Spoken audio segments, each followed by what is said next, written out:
Welcome back, my lords and ladies, to the Cast Beyond the Wall. We are your guide to all things Westerosi, and we're here to bring you a review, analysis, and fan v fan debate on each episode of HBO's hit show, Game of Thrones. I'm your host, Caleb Masters, and if you need me before next season, I'll be in a perpetual existential crisis about the nature of fan culture and writing television. Solid introduction, Mr. Masters. I'm just, it hasn't been a day yet. I haven't had a day to mourn quite yet. This should be a celebration. Why are you mourning? Or maybe people just like murder and death. I don't know what the problem is. I'm joined, of course, all the way in the vaguely Dornish deserts of Arizona, sir. My name is Austin Lucari, and nothing warms my heart like the Greyjoys coming out on top and Baelish dying. What a time to be alive. All right, and we're also joined from the Starkish lands of Kentucky, sir. Introduce yourself. I'm Daniel Stull, and it's not about podcasting in harmony anymore, guys. It's just about podcasting. And I can almost guarantee no harmony will happen during this episode, so...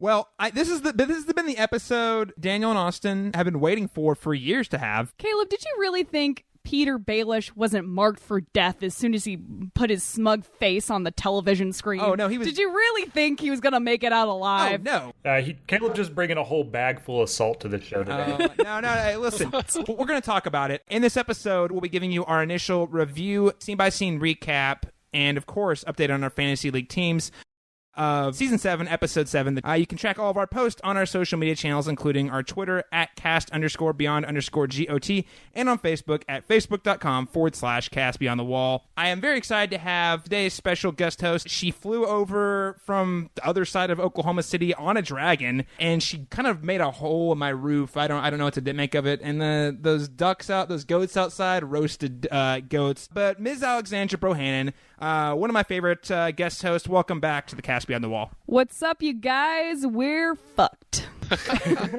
Alex, it's a pleasure to have you on again this year. We had you on for a couple episodes last year. Yes, I enjoyed myself immensely. And thank you for coming. And you came back. Thank you. I did.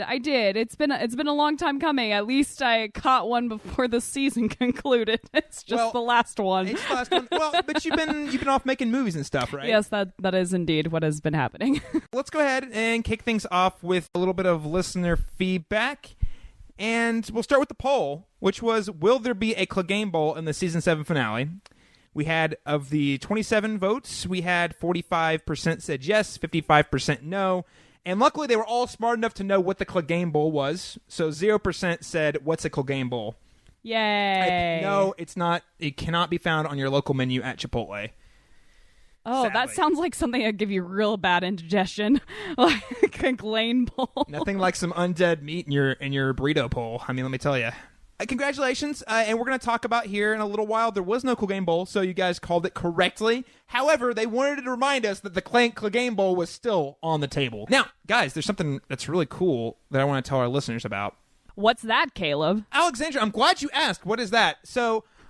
we recently, I announced it on last week's episode, but I want to let you know that we are partnering with another Game of Thrones podcast called the Bald Move podcast. They have like a whole network of TV show podcasts. So we are partnering with that podcast and 10 other Game of Thrones podcasts in a fundraiser for the ACLU. And let me tell you, I think after a recent order from number 45, the ACLU could use some extra dollars. And not only do you get to give to the ACLU, you also get a bunch of exclusive. You get 12 exclusive podcasts from all of the Game of Thrones podcasts by donating money, and that is a link I have in the show notes. So, do you like Game of Thrones? Yes. Do you like giving money to good charities? Absolutely. Do you like protecting the rights of innocent people? Absolutely. All right. In that case, you should go ahead and contribute to this what is called the Bald Move Pod Pack charity. It is done through Indiegogo. So what that means is you go online, you donate your dollars, you get to pick. Basically, you can either give $4 and get our pack along with 2 other Game of Thrones podcasts, or I believe it's for $10, you get the whole package. And if you want to go above and beyond, there's a lot of cool extra stuff you can give at the $10 and $20 level. So what you do is you pledge money, and then the fundraiser will run for 30 days. At the end of the 30 days, your money will be taken out of your account, whatever that may be, and then all 12 of those podcasts or 3 of those podcasts will be released to you. And we actually have a really fun talk where Austin, Daniel, and I sat down and ranked, or not really, we didn't rank, but we picked we each picked 5 of who we thought were the most influential deaths on Game of Thrones. Who had the most, when they died, who impacted the world the most, or what deaths impacted the show the most. It was a really, really fun talk. I do think it was one of my favorite discussions we've had, and it was a lot of fun this late in the game to have that conversation. Might be interesting to do it again. Yeah, I definitely had a lot of fun doing that, having that conversation with you guys. And interesting enough, we all chose very different people, had very different ideas on what was influential. So definitely enjoyed that. You guys should definitely go check that out. Yeah, of the entire talk, there was only one overlap, and the overlap was actually in like our extras. Like we had 5 each, and then we picked like one silliest death and one coolest death, basically. And like one of the silliest, there was only one overlap on the whole board between the 3 of us. So it was a really great conversation. I highly encourage you to go check that out. Well, golly, Caleb, I've already pledged my money to the pod pack literally right before the show started. You did. I watched you do it, in fact. So thank you so much, Alexander, for your generous contribution to the ACLU Ball Move pod pack. So again, you will be able to find more information for that on our social media channels that I mentioned, Facebook and Twitter, as well as the show notes. So please check it out there. One last friendly plug before we get into this reviews talk. We are on iTunes, Stitcher Radio, Google Play, all those fun podcast apps. No matter what podcast app there is, you can help us out by going on that app and give us a rating, especially if you're on iTunes. It gives us the biggest boost. Go on, at the very least, hop on, give us a rating, 5 stars. You think we're great. I hope you think we're great, so give us 5 stars, but give us an honest rating. And it takes like 2 seconds. And if you really like us, you can hop on and give us a review. These are 2 ways you can help support our show, by going to that Indiegogo, as well as rating us on iTunes. So I did get a couple of listener questions, but I think they're going to be better fit in the midst of our discussion, so I will read those as we kind of make our way through the recap. So without further ado, let's go ahead and dive into this week's recap and review of the Season 7, Episode 7, or Season 7 season finale, The Dragon and the Wolf.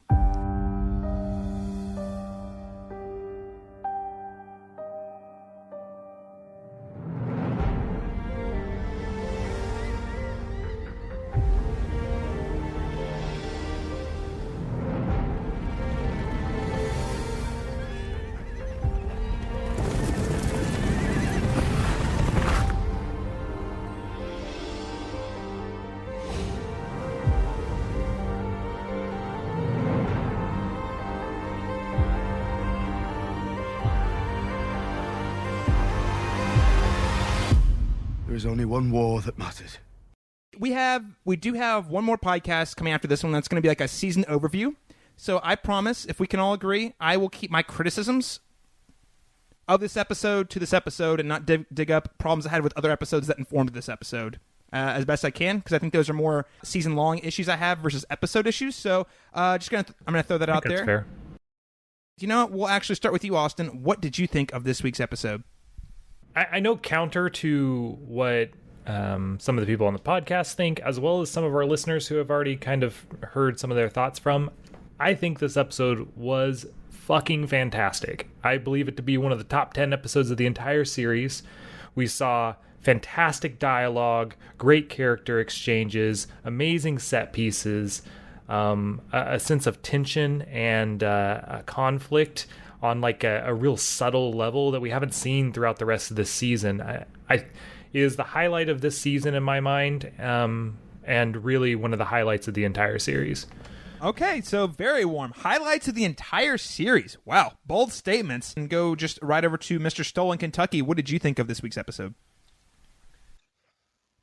Yeah, I definitely enjoyed it as well. I don't know if I'd put it a top 10 of the series, but I definitely enjoyed this episode. Over the past 2 episodes, I'd say I had a little more issues with what the show was doing, but I felt like they kind of really bounced back with this finale. Had a lot of really, really high moments. Thought that we got back to those character conversations that we'd been missing. Last week I had said that one of the best things about Game of Thrones is people sit around and they talk. A lot of talking happened this episode, and I really enjoyed all those conversations happening. I thought a lot of storylines that have been building up for a couple seasons, we got some payoff from some of those storylines. So yeah, I really did enjoy this episode quite a bit. Excellent. So 2 very warm, very excitable opinions. Ms. Alexandra Bohannon, our guest, what is your thoughts on this episode? Yeah, so my overall review of this episode is, I just as a reminder, it's been a while since I've been on the show. I'm one of the people that have only watched the show. I haven't read the books, although the more I interact with those foul book readers, the more I learn more about the context in which the show arises from. And personally, to me, it's not necessarily, and since I'm probably not going to be on your season recap episode, I'm just going to throw a little bit of season critique in here too. Sure, guests are the exception to the rule.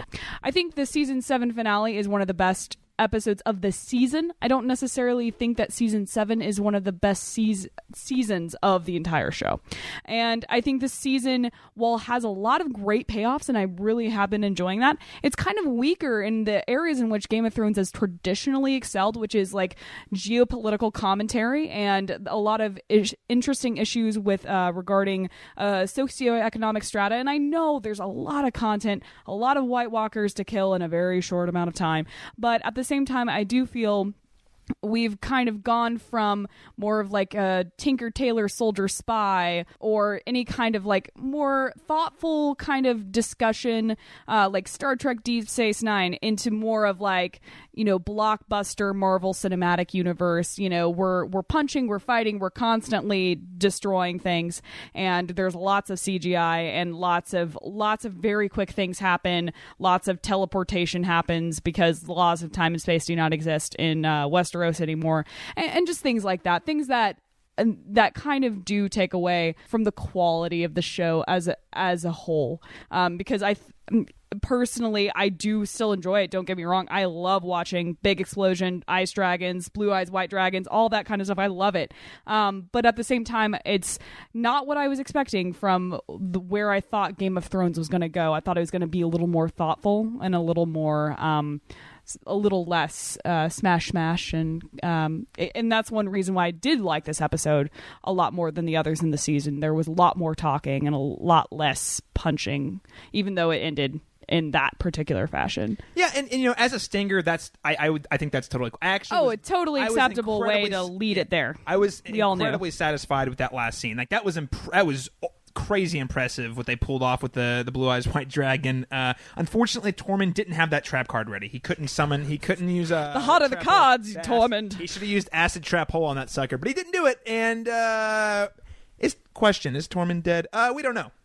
So I came down really hard on the last 2 episodes, and I will stand by my criticisms. I don't think anything in this episode fixed what I sat through. However, I definitely think this episode was a return to form in a lot of ways. Now, that's not to say I still have some big plotting issues with this episode, some big logic issues that happened in this episode. However, this does slow things down quite a bit, which was nice. Even though it still moved fast compared to the last 2 episodes, it slowed things way down. Seeing the most Game of Thrones characters, like main characters ever, in one place at the same time interacting was intense. It was beautiful. It was intense. There was a lot of emotion packed into those moments, and yes, I loved it. I love those moments. I think it ended on a bang. I think all the wrap-up we got, which we'll talk about, I think worked really well. I will say, though, the way the storylines that did wrap up did not make me feel better about what I'd seen. So we'll talk about it a little bit. But the North storyline, which has been a frustration from y'all season, I have issues with how that plot line resolved, and for me it does detract from the series overall. Like not just the season for sure, but also the whole series, like to an extent for me.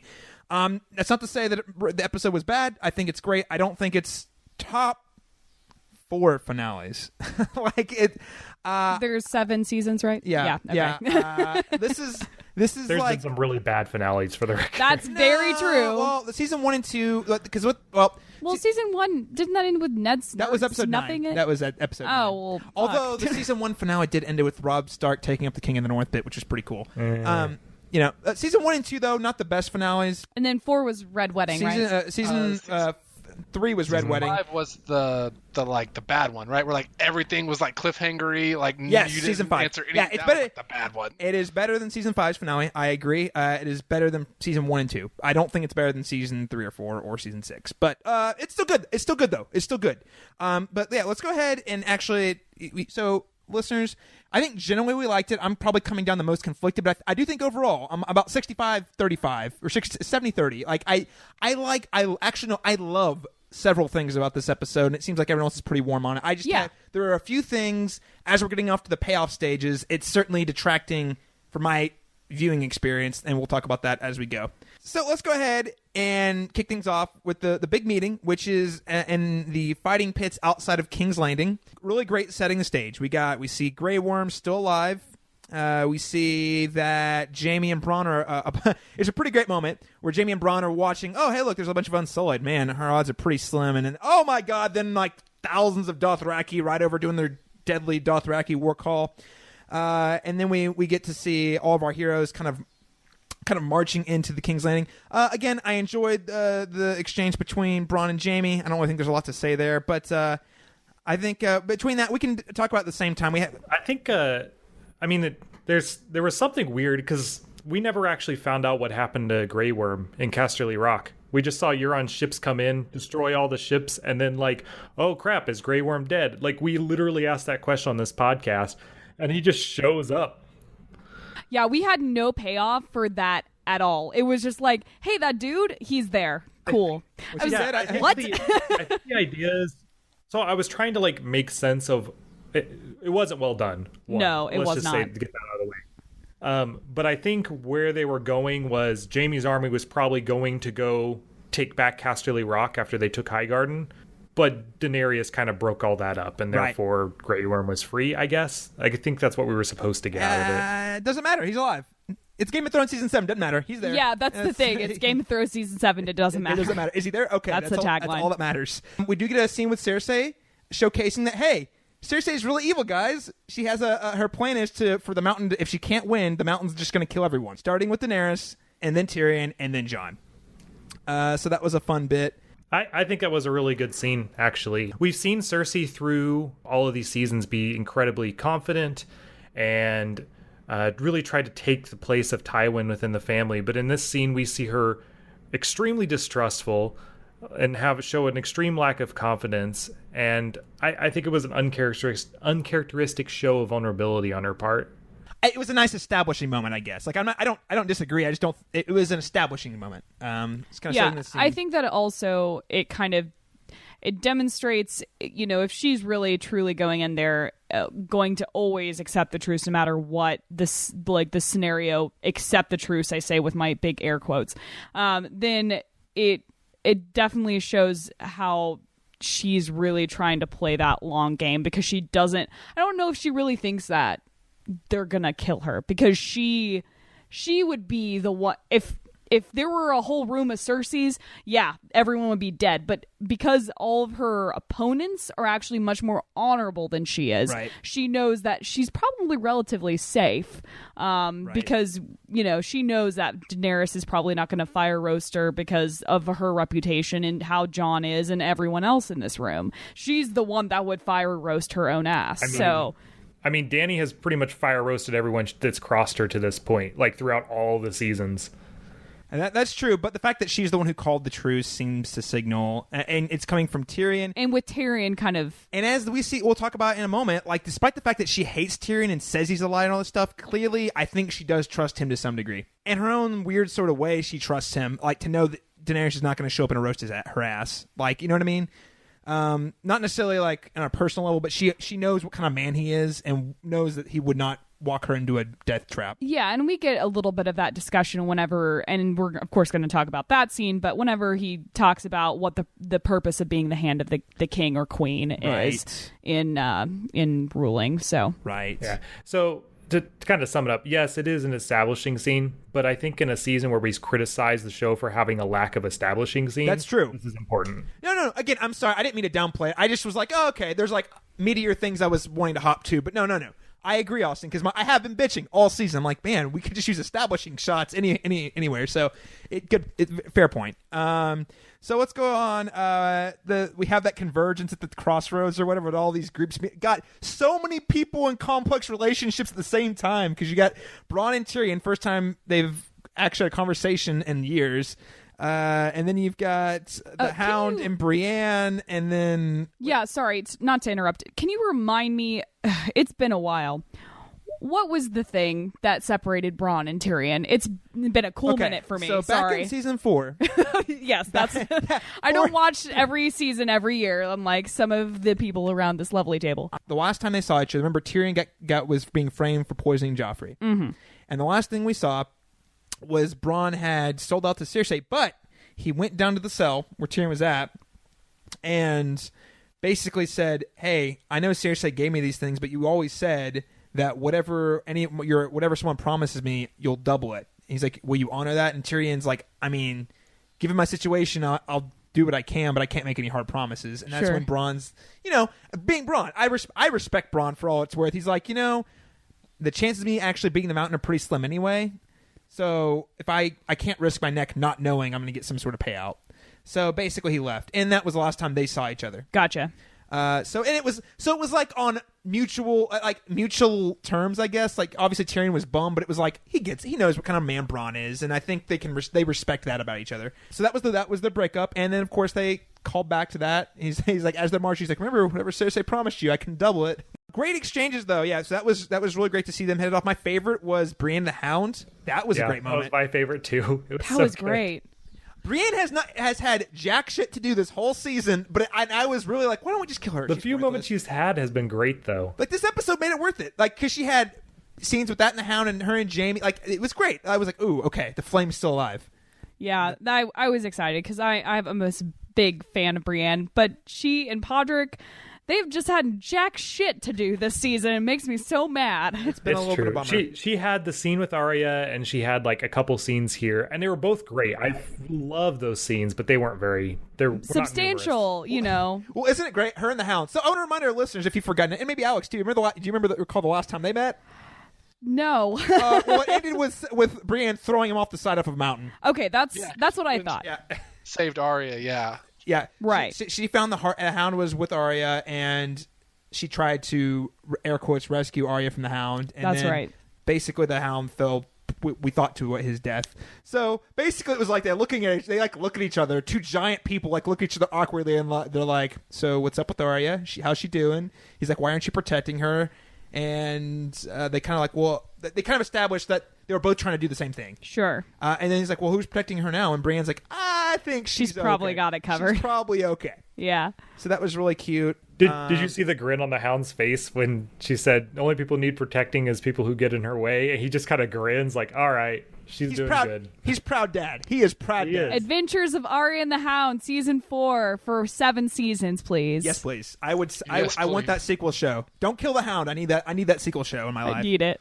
So we'll go ahead and jump into the meeting with another Hound reunion with the Mountain. And now these two have not seen each other since season 1. Like when at the Robert's tournament, the tournament celebrating Ned Stark's becoming Hand of the King. God, everything was so different then. I know. Jesus, the Hound was so that was three actors ago for the Mountain. I mean, so it's very true. It's like a completely different world now. Like, it's not even the same universe almost. It's so different. Yeah, everyone that was there is basically dead. So they had an exchange where the Hound, Mark, walks up and he's like, I'm coming for you. No one's taking you but me. Don't forget, you're going to look me in the eyes. I'm going to be the one who kills you. And then he walks away. Is that what he was saying? Like, I didn't understand that scene because he was like, he didn't say it would be me. He said, you know who's coming for you. And that was it. He did say, you know who's coming for you. And I'm like, does that mean you? I just assumed that. Is that the Hound, or is that... Does that mean the Lord of Light? Random person. Yeah, I almost for a moment thought, kind of like Alex was saying, like, wait, is there some, like, ritual that they did when they were children that I don't know about? Like that's kind of... Because I was confused by that scene as well. Yeah. So... Here's another... potentiality, less likely. Maybe it's because the Hound, in thinking of his terms of where he's with the kind of, at least in kind of cool okayness with the Lord of Light and all that shit, like maybe it's like a situation of like, oh, you're a travesty against nature where you are as a zombie, and you really are gonna get what's coming to you. I mean, I still don't understand why Cersei was so shocked she has a zombie right next to her on staff, but That is very valid. but we'll get to that in a second. Maybe you just don't expect one popping out of a box. I don't know. What's in the box? The whole time you were watching, I was like, "What's in the box, man? What's in the box?" Okay, so a couple things. I think it's cool. Rule of cool. It's cool. I'm gonna lay that out there. 2, it's there to remind us that there will be a Clegane Bowl or some sort of confrontation of some sort. That's how I read it. Whether or not that means they actually one kills the other remains to be seen. But it seemed to imply that there is a confrontation between the two coming. Like they're reminding us, hey, this is going to happen. And 3, my third thing to say about it, this was absolutely pointless and served no point in the plot. It had such a little impact that no one else in the scene even acknowledged that happened. They just kept moving on. Like everyone was silent, and then they started talking. Like, It is one of those scenes that would probably have gotten cut in prior seasons. Yeah. It kind of felt like, I don't know, almost like a weird failed improv bit, because like everyone, like he's like walking up, it's like, yeah, I'm gonna instigate this confrontation, and then like no one picks up on it, and he's like, I'm just gonna go back to where I was sitting now, and does. Well, they all and like everyone's just quiet, like, and their heads are all like, okay, that was strange. It's like no one gives a fuck. That guy's a zombie. It was like who it was cares? Like a high school play. Yeah, exactly. It felt exactly like that. Oh my God. Of such little consequence that no one gives a flying crap. I know. Okay, so that's one of 2 things that happened that you're just like, what is going on? So that's first one. The second one makes a little more sense, though, because the second one is Euron jumping up saying, hey, Theon, I got your sister. But, dude, this isn't about any of that. What the hell's going on? This one's fully in character, though, It's and true. I fucking loved it. It's true. It was great. I'd lie if I said I didn't laugh at it a few times because it was hilarious. It's just like, I got your sister. I'm going to kill her if you don't come get her. I was like, oh, okay. And then at least this one, everyone's like, Tyrion's like, what the hell are you talking about? And then Euron's like, Euron makes he makes a dwarf joke. And then and Tyrion's like, really? Really? You made a dwarf joke? I thought this was in the contract that we don't make dwarf jokes in negotiations. Like, No. The dwarf joke was fine. The problem was he explained his own dwarf joke. Yeah. That was the issue. Yeah. So, like, you're on that's kiddie stuff, man. You got to make the joke and just let it hang. It's better. Alex, we'll start with you. What did you think of Mr. Euron Greyjoy? I want to take it back to the acronym WWED. What would Euron do? And that is exactly what Euron would do. That is exactly what he would do. He wants to do, right?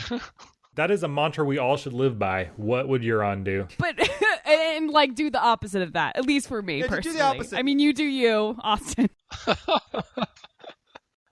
Hold on, I totally just remembered. We totally forgot one of the funny, at least what I thought was the funniest lines when freaking Bronn says to Tyrion about Podrick's magic cock. That was hilarious. we did. Oh my God! I missed that. What? Oh, no.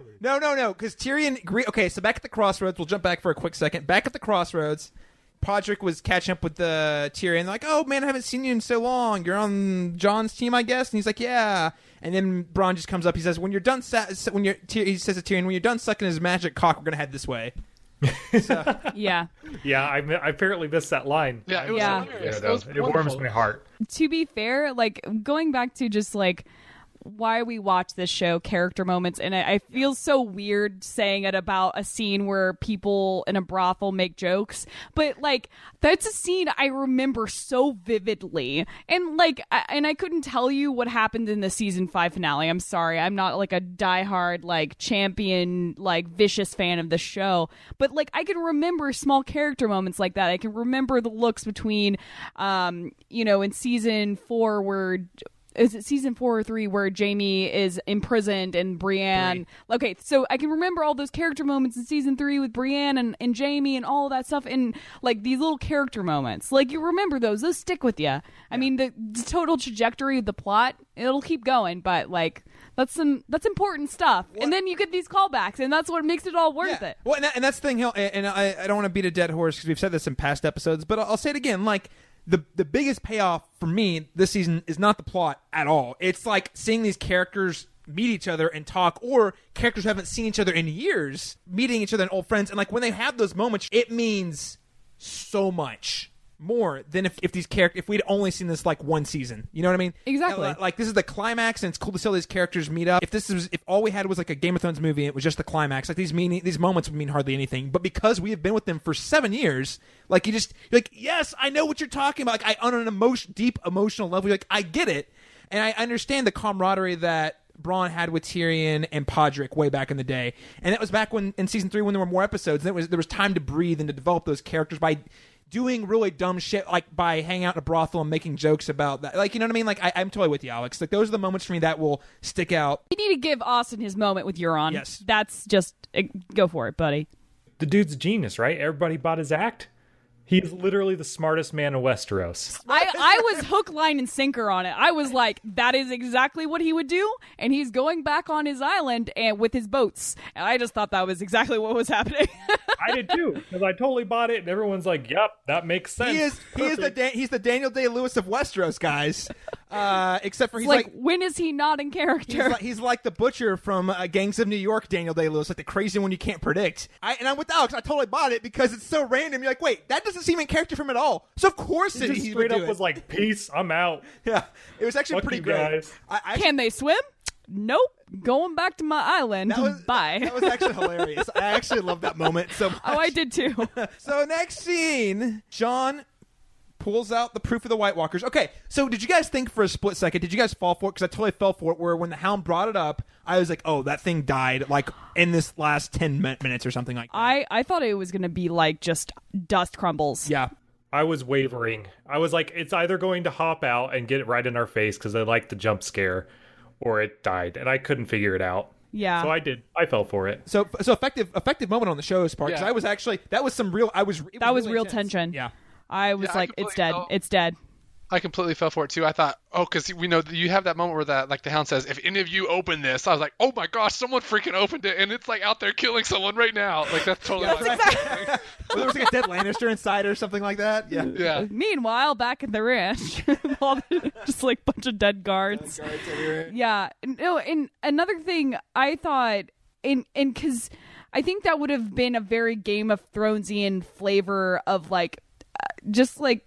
Kind of like in this nihilistic perspective, like end of season 1, basically Ned dies. It's like, where do you go from there? It's like, okay, so you have this one ace in the hole. You do sacrifice a freaking dragon for it. And then like, it's just dust. And then Cersei's like, bye y'all. You guys aren't worth anything. Like, and so like, that's kind of like a perspective that I thought this show, and I'm still fine with like the tension and where it ended up going, but I was totally expecting it to be not alive undead. That'd be some sort of twist. Yeah, to twist it a little bit. So yeah. Daniel, you have any thoughts on this scene?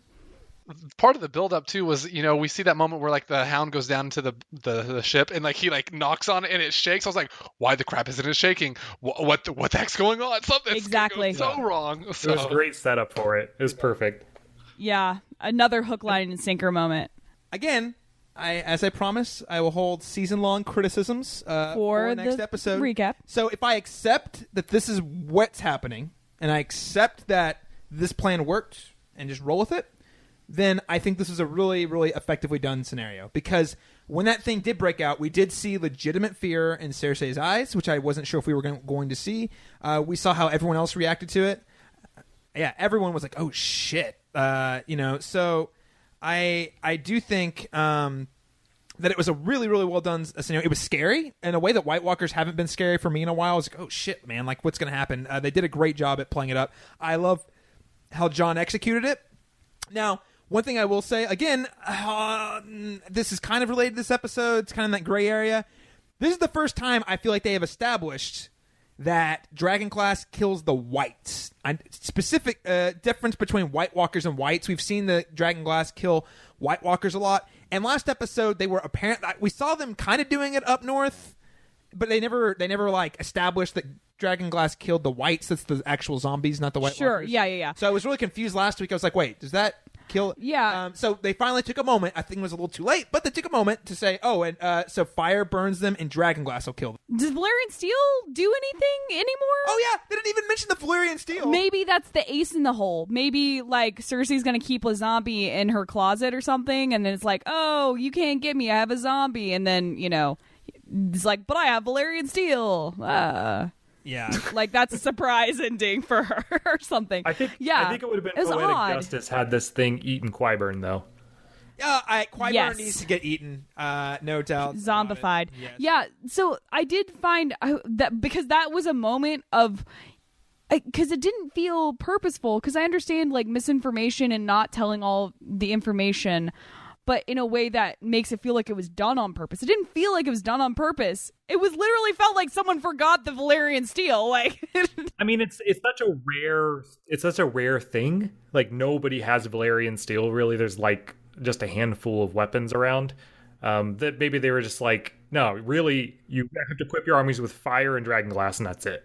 I'm glad we got this moment. I do think it was a really strange choice to wait until this moment to do that, but here we are. This is the moment where it's going great. Cersei buys it.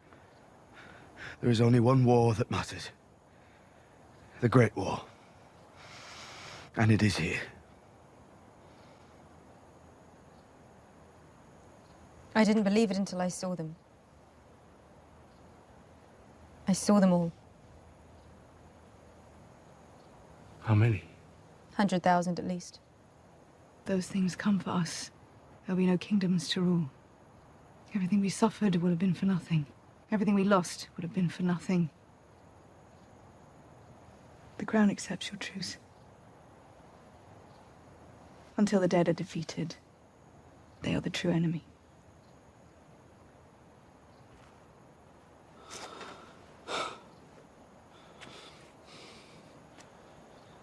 In return, the king in the north will extend this truce.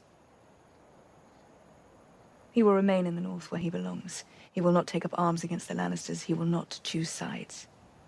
Just the king in the north? Not me. I would never ask it of you. You would never agree to it, and if you did, I would trust you even less than I do now. I ask it only of Ned Stark's son. I know Ned Stark's son will be true to his word.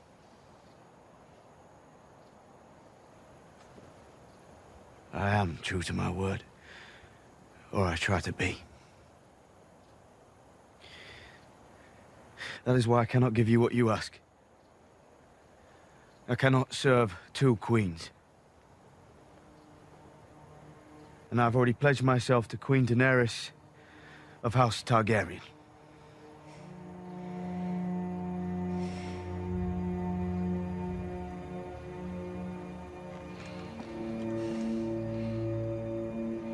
Then there is nothing left to discuss. The dead will come north first. Enjoy dealing with them. We will deal with whatever is left of you. And then, guys, John goes ahead and does the thing that he does.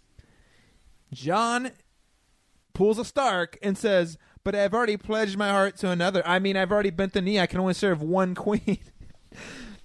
And then she's like, okay, peace out, bro. We're all going to die. Go to hell. And then leaves.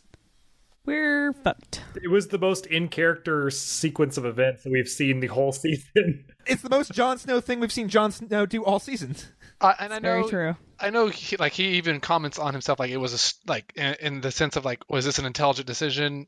No, and Jon even realizes that. But like, this is why like you also admire them, the Starks, and admire Jon for a point, because I do think he has a point. He says, when enough people make false promises, words stop meaning anything. There's no answers, only better and better liars. And there is some truth in that. Like, there is a point where you just have to, cut the crap, and you have to like be willing to stand up for something. And that's what. Yes, it's probably not the smartest decision, but like that's what you love about Jon, is that he's willing to stand. But what up about for that conversation he just had with Tormund, where Tormund's like, "Hey, you know who else refused to like lie and was like super honest all the time? Mance Rayder. Guess where he is? He's freaking dead." Hey, remember that conversation he had with Sansa like 3 episodes ago, where she's like, "Hey, Jon, I love you. I loved my father and my brother, but they were both stupid and got themselves killed." Remember that? Remember that time? Yes, this is exactly the Stark thing to do. Sure. I mean, at this point, it's endearing. It's really stupid. And so stupid that everybody calls him out on it. Like, Daenerys said, my dragon died for this. And you can't even lie just a little bit. Just a little bit. A little bit at all. And Tyrion, I mean, yeah, they'll call him stupid. To Stoll's point, I think Jon has a good point. It's just now is not the right time to make a moral stance on things, if you ask me. But, you know, I don't know if it really mattered in the long term at all anyway. And this is when Tyrion decides that he's going to go ahead and take a moral stance. He's going to go talk to Cersei.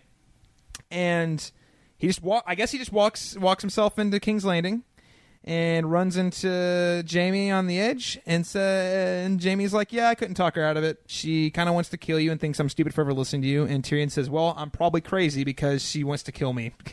Let's not forget, we talked about small character moments. I just want to make sure we talk like a teaspoon about the Brienne and Jaime, fuck honor fuck honor thing, because that's a great moment. I do deeply in love Brienne and Jaime, platonically and potentially romantically, whatever. I'm into it, but yeah, so it's just like having that moment, especially hearing Brienne of Tarth saying, you need to ignore honor. This is beyond honor. This is about survival.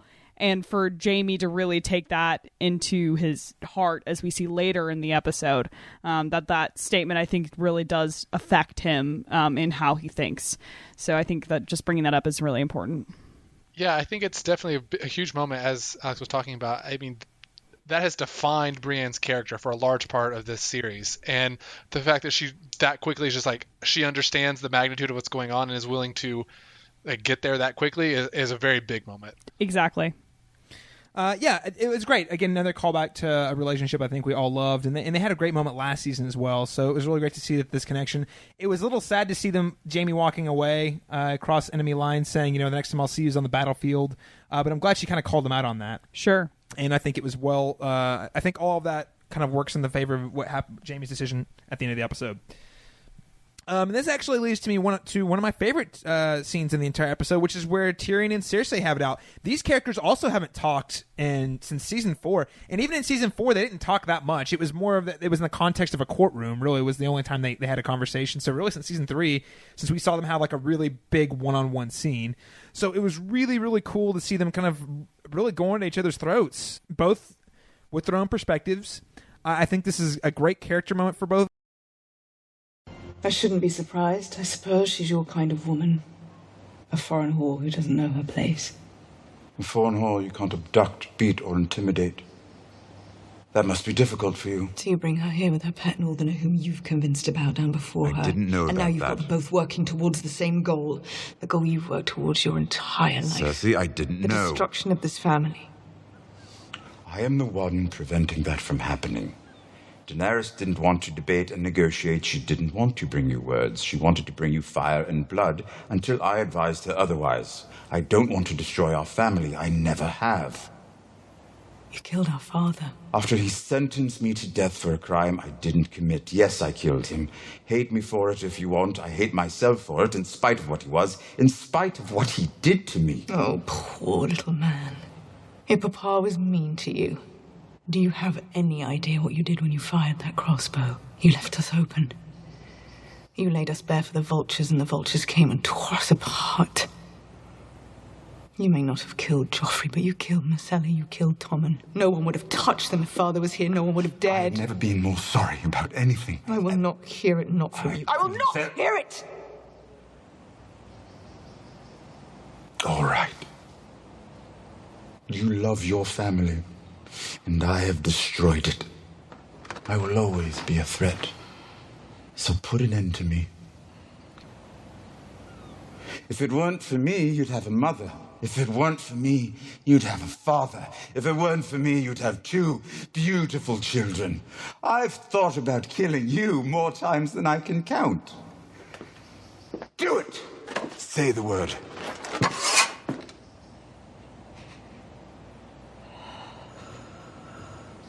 Really great way to highlight the different types of leadership on display here between Daenerys, even though Daenerys isn't present, between Daenerys and Cersei, and also the perception of what family is for Tyrion and Cersei.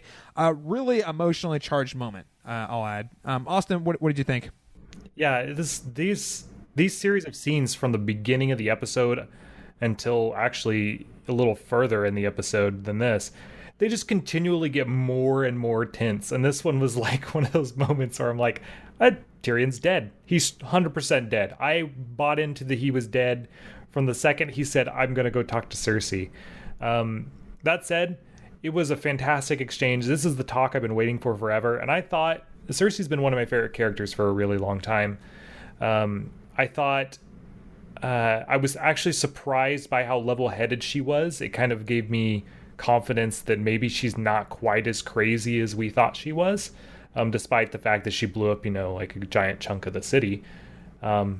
She still has a sense of like logic in her head still. I think this is a fantastic character exchange that actually did both goals in writing, character moments, yet moving the plot forward. It does do things for the plot. It does inform decisions, and it doesn't feel like a pointless, like, I don't know, exercise in futility or fan service. It feels like this is actually doing something purposeful, but yet it is also, providing us with that tension, with that sense that, like, sometimes earlier episodes in the season have been missing, where every single piece of action on scene just felt completely servicing the plot at all times. This actually had a good balance between the two of character and plot. And I think also one thing that was really potent, I also didn't know if Tyrion was going to make it out of this exchange, which was great. I love not knowing, about the trajectory of a scene whenever we go into it. I have some thoughts about what actually, when we get back to Cersei coming back to the pit, I have some more thoughts on that. Yes. But ultimately, I will go down saying, and even if I'm wrong, it still feels like Cersei being conveniently pregnant is totally a ruse, and that she is playing this long con to get everyone thinking that she's like so maternal, to get those people on her side. Because Tyrion, I feel like he gets a little softer after, because he expresses how much he loved Marcella and Tommen, sorry, and like he expresses how much he loved those children, his niece and nephew, and how sorry he was that they left. And so whenever Cersei reveals, there might be another niece and nephew on the way, I mean, that definitely is a key piece of manipulation that has worked for Jaime and is also working for Tyrion, in protecting her. And that's kind of one advantage that, as a woman carrying a child, she has over these men in her life. And so she was using that to her full advantage in this particular exchange.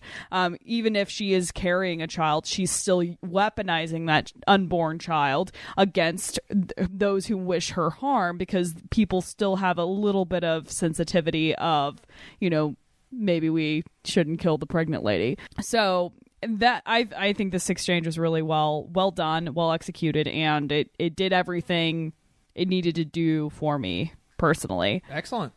I agree with what Austin and Alex are saying. I definitely agree with Alex about the ruse of Cersei being pregnant. I think that she's definitely just using that for manipulation. One thing that I found interesting about this scene, a couple of things, was one, for me, this scene definitely highlighted, for me personally, how paranoid Game of Thrones has caused me to become.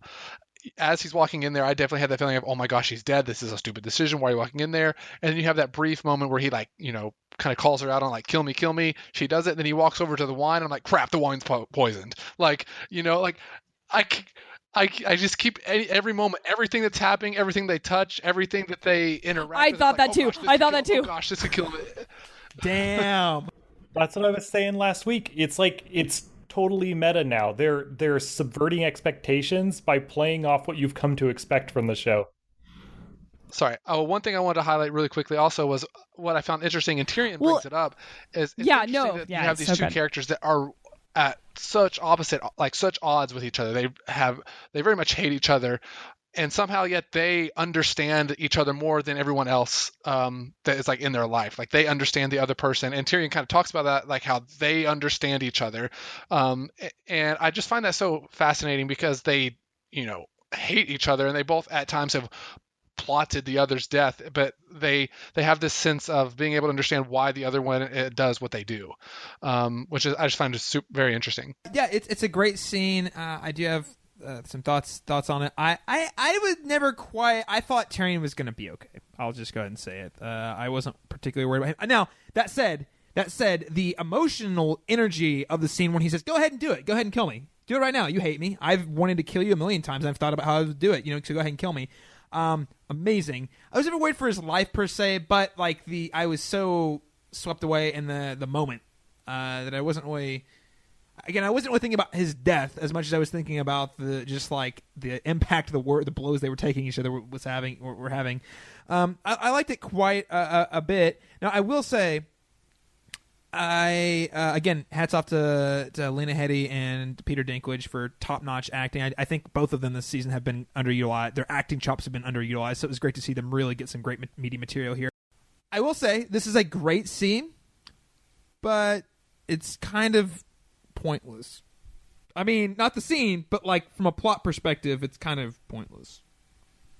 I don't personally think so. If Cersei was going to betray them the whole time anyway, why would Tyrion need to convince her to come back? Or was that part of the ruse? I think that it was the long game the entire time. Like she knew that Tyrion or someone would come begging for her forgiveness or to negotiate or something.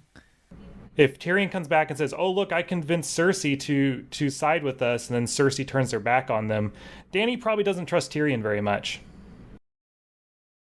Well, also the fact that another good important piece of this sequence that I was going to bring up but I forgot and I remembered was the fact that we've been getting all season that Tyrion has been trying to talk Dany out of doing certain actions, and it's been always like motivated. Yeah, sure, I'm telling you, don't kill all these innocents, don't burn the towers, don't, for all this geopolitical marketing crap, but there's at least a tablespoon of him being concerned for like I think he does have this concern a little bit for his family and his lineage and like all of this stuff, and I think that this scene definitely confirms that has been at least in the back of his mind being Dany's checker, because otherwise y'all would all be roasted. Right.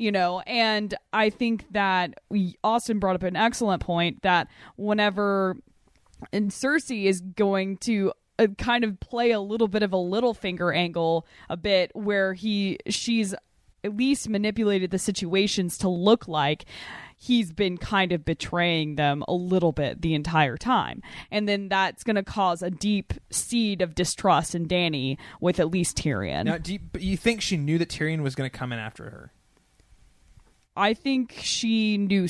I think that she at least thought that someone was going to have to come and talk to her afterwards. I don't think that it was just this organic, well, you didn't bow the knee. Like, did she really think Jon Snow was going to bow the knee? She knows. She thinks he's Ned Stark's kid. Well, that's why she played up the fact that Ned Stark's kid, the most honorable man. Yeah. Like, she doesn't think that's going to happen. Well, you know? Was it 2 episodes ago when they first introduced the idea of the truce, Cersei was like, yeah, of course I'm going to take this. It will give me time to build up my armies. So we always knew she was going to take it. And then, of course, continued to build up her armies, which is exactly what she did.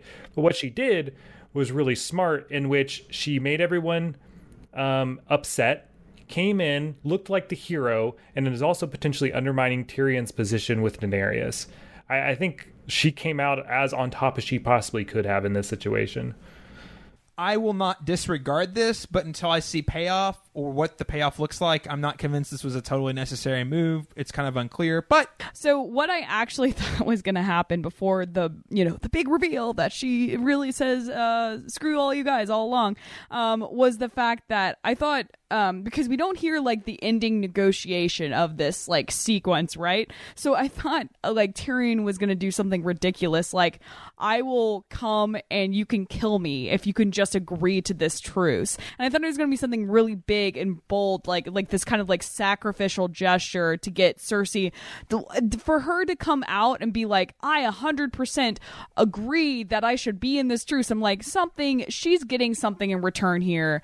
To be this enthusiastic about this truce right now. He's not just convinced her. Okay. So I thought that he like agreed to like make this suicide pact where he's like, I will come back and you can like kill me. Oh, okay. So you agree to this. Again, because the way the scene was cut. Yeah, the way the scene was like cut like prematurely. I thought we'd like miss something. Again, I don't want to belabor season-long problems, but this is a thing that we've seen a lot of this season. Like them like, instead of having like a proper conclusion to the scenes, they kind of like just cut, and you're just supposed to figure out what the conclusion was when they could sure. And I understand like trusting that your audience isn't stupid and stuff, right? But it's like almost to point like it can't just be like neglect, right? Right. So. It does get a little confusing, but sure. There is a Dany and Jon scene. But let's go ahead and save all the Dany and Jon talk for the conclusion of the episode. And we're gonna go ahead and wrap the main points at King's Landing. So essentially, after this, they all the armies start going their own ways, and we'll pick up with where Jaime and Cersei is. Cersei decides to join with Dany and Jon until she reveals to Jaime that she's not playing to March North at all. It's all ruse. Which we all. Yeah, I mean, Austin, I'm sure back in season 2, Nostra Austin must have predicted this. I predicted everything. So when are we going to find out that Cersei poisoned Joffrey? I'm still waiting on that one. It's still coming. Now that Littlefinger's out of the way, it's coming. Oh, that's what it was the whole time. It was that was the problem. That's why it wasn't revealed yet. So, talking about other scenes I loved, this was a scene I loved a lot, actually. The back and forth between Jaime and Cersei was great. Basically, the conversation I wanted Jaime to have the whole season he finally had here. The Starks and Targaryens have united against us, and you want to fight alongside them. Are you a traitor or an idiot? You pledged our forces to fight our common I'll enemy. say whatever I need to say to ensure the survival of our house. You expect me to trust the man who murdered our father? You expect me to command our troops to fight beside foreign scum? To fight for the Dragon Queen? You saw it with your own eyes. You saw a dead man trying to kill us. And I saw it burn. If dragons can't stop them, if Dothraki and Unsullied and Northmen can't stop them, how will our armies make a difference? This isn't about noble houses. This is about the living and the dead. And I intend to stay amongst the living. Let the Stark boy and his new queen defend the North. We stay here where we've always been. I made a promise. Our child will rule Westeros. Our child will never be born if the dead come south. The monsters are real. The White Walkers, the dragons, the Dothraki screamers, all the frightening stories we heard when we were young, they're all real, so be it.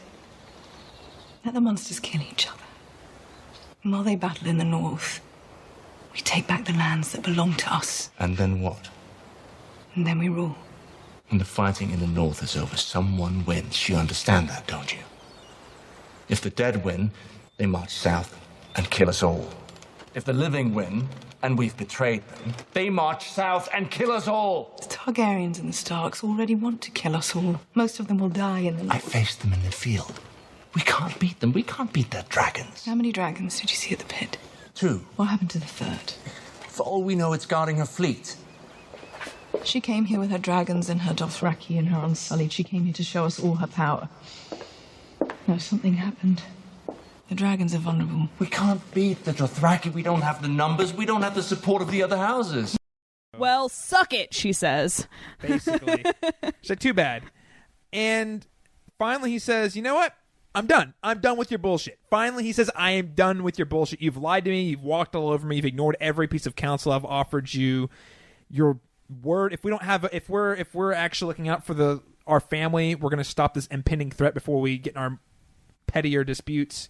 And I made a promise. And Jaime has always cared deeply about his honor. Now, obviously, it's really ironic because he's known as the Kingslayer, but it's something that he values a lot. Like, his word means a lot. And he cares about maintaining. It's really weird because, like, in some ways, I think it's overcompensating. I think it's like he's going to be forever like making up for that in his own mind, Right. and by being better than his word now. Right, exactly. Which is a part of what the arc you mentioned earlier. The great stuff between him and Brienne. That was kind of an arc for him where we realized how much that meant to him, and that he kind of made that promise that he was going to keep his oaths. So this was something that was 6 seasons. Honestly, it's been 6 seasons in the making, and it was a powerful scene. And I'm not gonna lie, even though I've been all about this, Jaime's gonna kill Cersei for the last 2 seasons at least. That was a moment where they wrote the scene so well that when she said, "No one walks away from me," and Franco Clegane was right there, and it was such an intense scene, I really did think for a second he was going to die. I thought that was it for him. I really thought that was did it. too. That's what compelling writing. None of my theories or theorizing mattered in that moment. I was like, "Oh shit, this is it.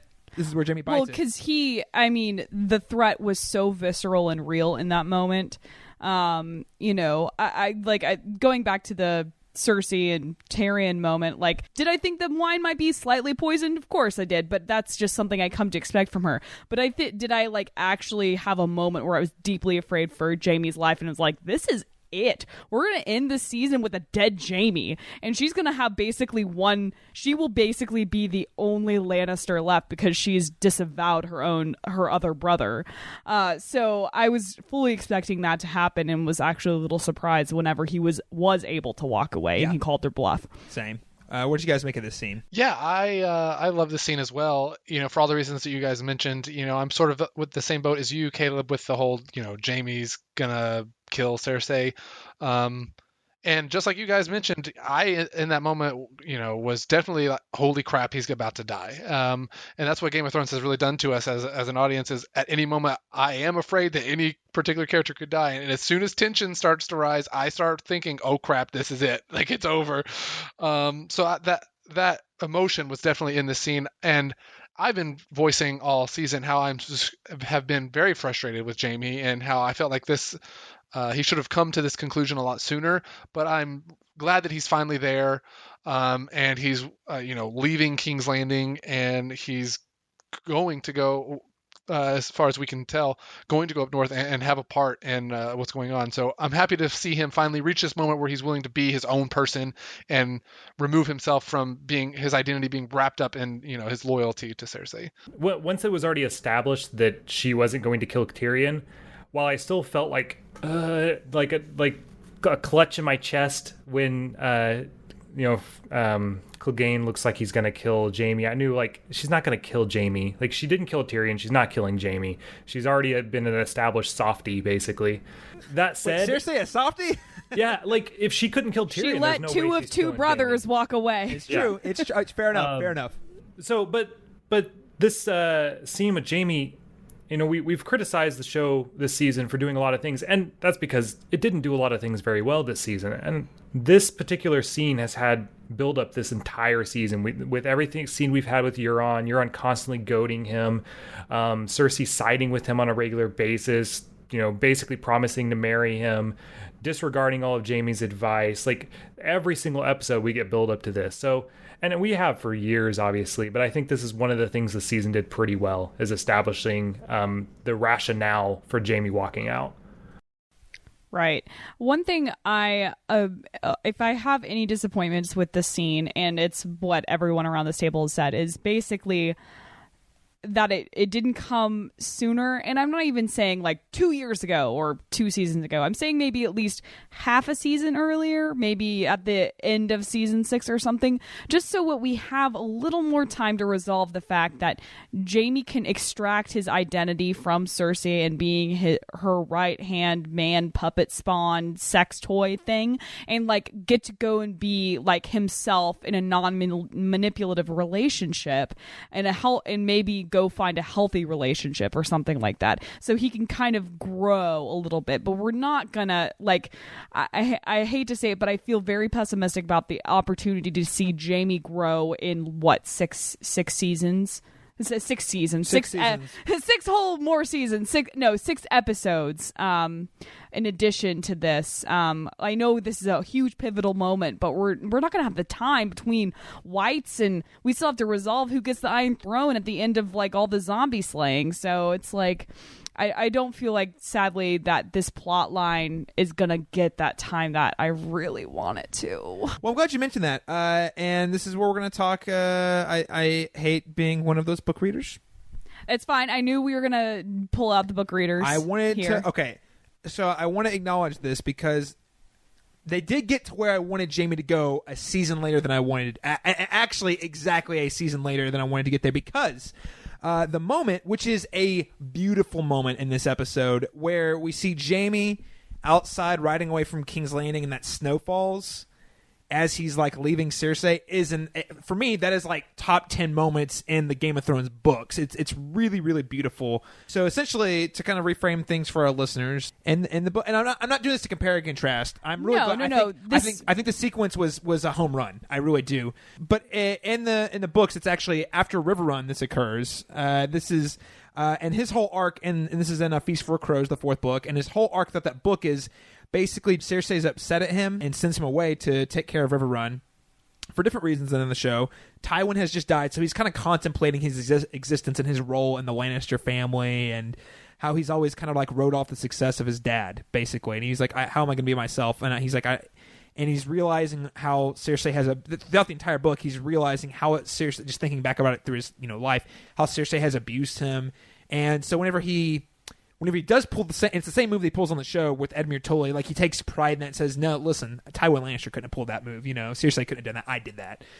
For him, who has been always known as a fighter, but since losing his hand, he's had to think a lot more strategically, and he's kind of growing his own in that right. So I say that to say, when you get to the end of the book, there's this beautiful moment. Now, the timing is a little different. So in the books, Cersei is actually being held captive by the Sparrows at that point. So basically, it's really funny when you read her chapters and you read his chapters, because her chapters, it's like Jamie's always like the ace in the hole. Like, no matter what happens here, Jamie's going to come rescue me. Like, she goes to everyone else first, but she says, you know what? Jamie will come save me. It's going to be okay, because I know he will. And so basically, he's up in this, after taking River Run, he's up in this tower, and he gets a letter from Cersei, who's actually in prison by the Sparrows. And it says, help Jamie, you're the one who can save me, something along those lines. You really just kind of misquoted Star Wars a second ago. Help me, Jamie, you're my only hope. Basically, you're my only hope. And he looks at it and has like this moment of like bullshit, and like throws it in the fire. And it's like, and then like right afterwards, he like looks outside and snow starts falling in River Run, which is the first time they marked the snow falling that far south. And I remember when I read that for the first time, I got like chills. So book reader, I'm not saying it's better or worse, because I actually think the actual moment does make it on the show.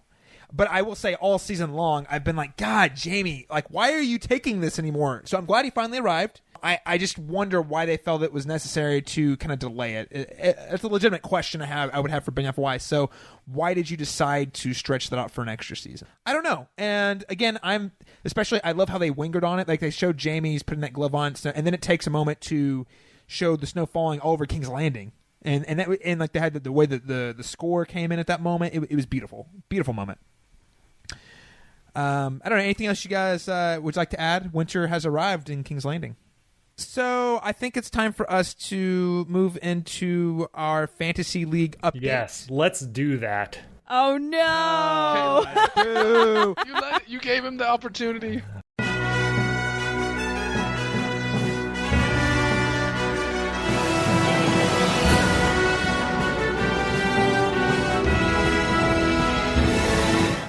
Ladies and gentlemen, as you well know, we've had this really non-eventful competition between us, and it wasn't really that much of a competition. Certainly not for Cersei's grenades, that's for sure. Shut up, Caleb. Where we all drafted Game of Thrones characters, and we were scored based on what they did in each week.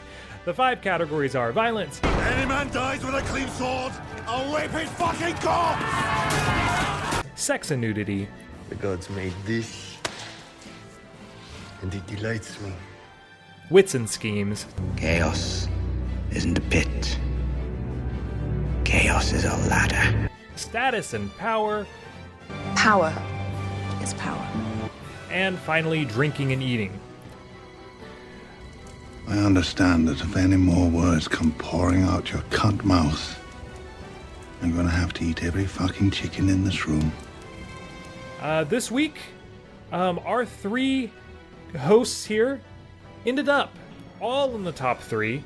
Our co-host, our guest co-host this week, Alex, came in last, very sadly. Cersei's grenades, and I will contend, to your credit, that the negative 25 points given to Sam was kind of bullcrap. That was crap in a half. It wouldn't have made much of a difference, but it was crap. Yeah, I was trying to dig my hole out of poop and soup ever since that freaking happened. I'm sorry, you just reminded me that sand snakes were a thing, and they're still locked up in that dungeon. Continue. Also, continue the fact that the sand snakes, getting imprisoned is not a demotion in society, but getting to be on poop and soup duty is more of a demotion. I call shit on that too. Being a TA is apparently less than being a human. So cool, whatever, it's fine. And also, Tyrion didn't have shit to do. He's usually hilarious and does lots of stuff, but apparently not this season. He's usually at least good whatever. for a few more drinks, too. I don't know. Yeah. I don't know. The salt is real with me. It's fine. So Alex ended with 205 points. Another one of our guest co-hosts, Lainey James. Dragonglass Union was her team. She ended in 7th place, just above Alex, with 280 points. Daniel Stahl ended in 3rd place. A Team Has No Name with 575 points. Caleb Masters, the Dum Dum Stark Killers, ended in 2nd place with 675 points. And ladies and gentlemen, your king, your Night King, we do not so, myself, Mr. Austin Kari. Wait, Austin, hey, I'm glad, don't get excited though. I'm glad you're taking pride in this, you're excited, you think you won, it's okay, but we have one more podcast left to go. And I have faith that The Verge will come in and save the day for me. You think so? Yes. Where do you think you're missing points, Caleb? I don't know, but I can tell you right now that last week I was in 2nd and they came in and saved my ass. They removed my Danny sacking Highgarden points, which is fair. It was kind of crap. It sucked that he did it so late, but she didn't actually sack a city. So they did remove those. However, the Night King sacked Eastwatch and killed a ton of people, and I had incest sex from Danny, so lots of points. Damn. Yeah. That's a pretty powerful one, though. I have to say, Caleb was totally Kanye Westing your Taylor Swift right now. Totally all over. I'm gonna let you finish. But I'm gonna let you finish, but the Hound get the best one-liner of all time. Yeah, exactly. Of all time. So I think everyone from now on, if we do our fantasy league again, which I have full faith that for season 7 part 2 or whatever they'll call it, we'll be doing that. We should be asking ourselves one simple thing: WWED. That's what right. would Euron do? That is correct. That's how I live my life, and that's why I won. That is very true. You cleaned up, dude. What's your final point total? I missed that. What was it? 770 points. Jesus H. That's incredible. Well done. I think Euron killed someone at least, several someones at least. You know what? Several times in an episode. Baron Dondarrion had his fucking sword while when he saw the Night King, this wouldn't be a problem. But he didn't. He didn't light his fucking sword. I think it's crap that every time Baron Dondarrion lights up his sword, you get magic points, which is 50 points each. Bull. Hey, listen, take it up with The Verge. Take it up with TheVerge.com. They did a great job. Firstly, and I'm going to throw this out there, I do want to do a final tally to see, because they did make some small adjustments here or there in our season recap for Sirius. But I think it's safe to say Austin is the victor. And secondly, I want to give a huge shout out to The Verge. They've gotten a lot of flack this season for not fixing the game right. And, of course, they had a new person running their fantasy league this year, and she did a wonderful job. And these things take a lot of work, and of course there were some adjustments along the way. I think they did great. It certainly gave a lot of flavor to this podcast, and we are not. This is not a sponsored. We're not a partner with The Verge. We just found their game and wanted to participate. So huge shout out to TheVerge.com, who have been doing this game and having recaps that give the point totals every week. So I do want to give that pass that along. They did great work. That's a lot of work, and I consider what we're doing is trash talking the opposite team's reps whenever our team lost. That's exactly what we're doing right now. So I don't take deep offense to the fact that Sam's poop and soup lost me 25 points right out of the starting gate, and I had to recover from it ever since. That's fine. I'm not bitter. No, not bitter at all. No bitter. Hey, Austin. I'm gonna call. I think I heard the Night King was deflating the ball, the arrows that they flung at the dragons. I'm gonna call shenanigans. We're gonna have to review that. Deflategate. Deflategate. It's a hard cut Deflategate reference. Oh man. Well, just know, Austin. Expect at least 3 or 4 more Sam Old Tarley figurines arriving at your doorstep as a victory prize. Might have won me over on Sam. Like, he actually did cool things. Fun. He did do cool things. Useful. He actually is, and I'm sure we're about to talk about that some more, Mr. Caleb Masters. We are. Okay, well, so we'll have one more check-in next week and see who is the ultimate victor. But, Alex, thanks for joining the team. Thanks. Absolutely. Thanks for everyone who played and participated this year. It's been a really fun addition to the show, and I do look forward to doing the same thing again in 2019 when the show comes back. Oh, man, we'll all be so old when that happens. God, I'll be like you're closer to 30. Ugh. Austin will be 30. Ugh. Yeah, let's not talk about that. Man.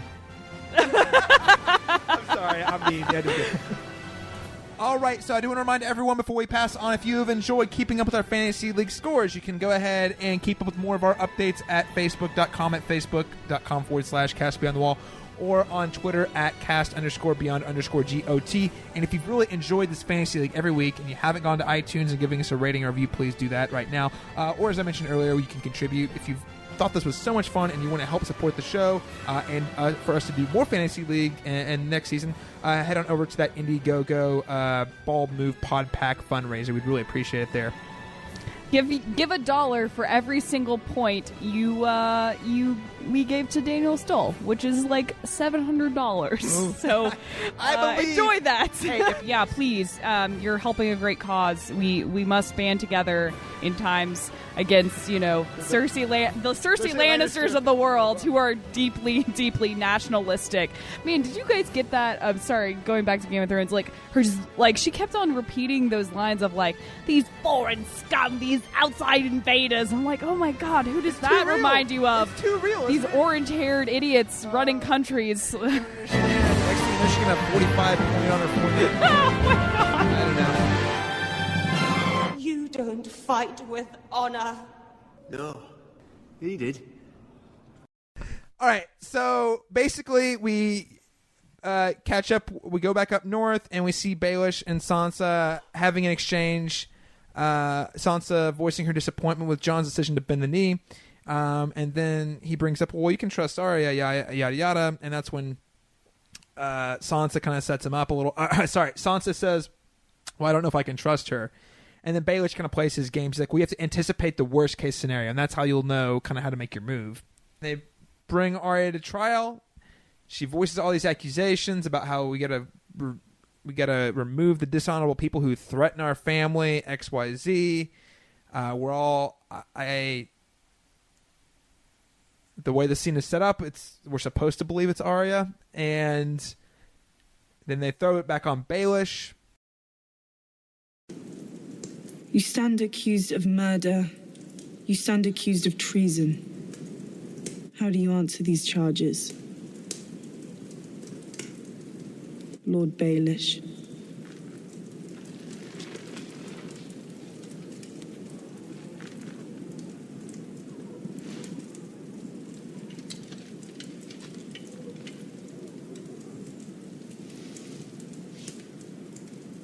My sister asked you a question.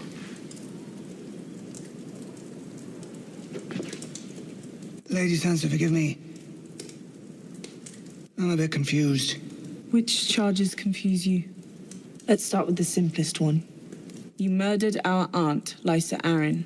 You pushed her through the moon door and watched her fall. Do you deny it? I did it to protect you. You did it to take power in the Vale. Earlier, you conspired to murder Jon Arryn. You gave Lysa tears of Lys to poison him. Do you deny it? Whatever your aunt might have told you, she was a troubled woman. She imagined enemies everywhere. You had Aunt Lysa send a letter to our parents telling them it was the Lannisters who murdered Jon Arryn, when really it was you. The conflict between the Starks and the Lannisters, it was you who started it. Do you deny it? I know of no such letter. You conspired with Cersei Lannister and Joffrey Baratheon to betray our father, Ned Stark. Thanks to your treachery, he was imprisoned and later executed on false charges of treason. Do you deny it? I deny it. None of you were there to see what happened. None of you knows the truth. You held a knife to his throat. You said, I did warn you not to trust me. You told our mother this knife belonged to Tyrion Lannister. But that was another one of your lies. It was yours.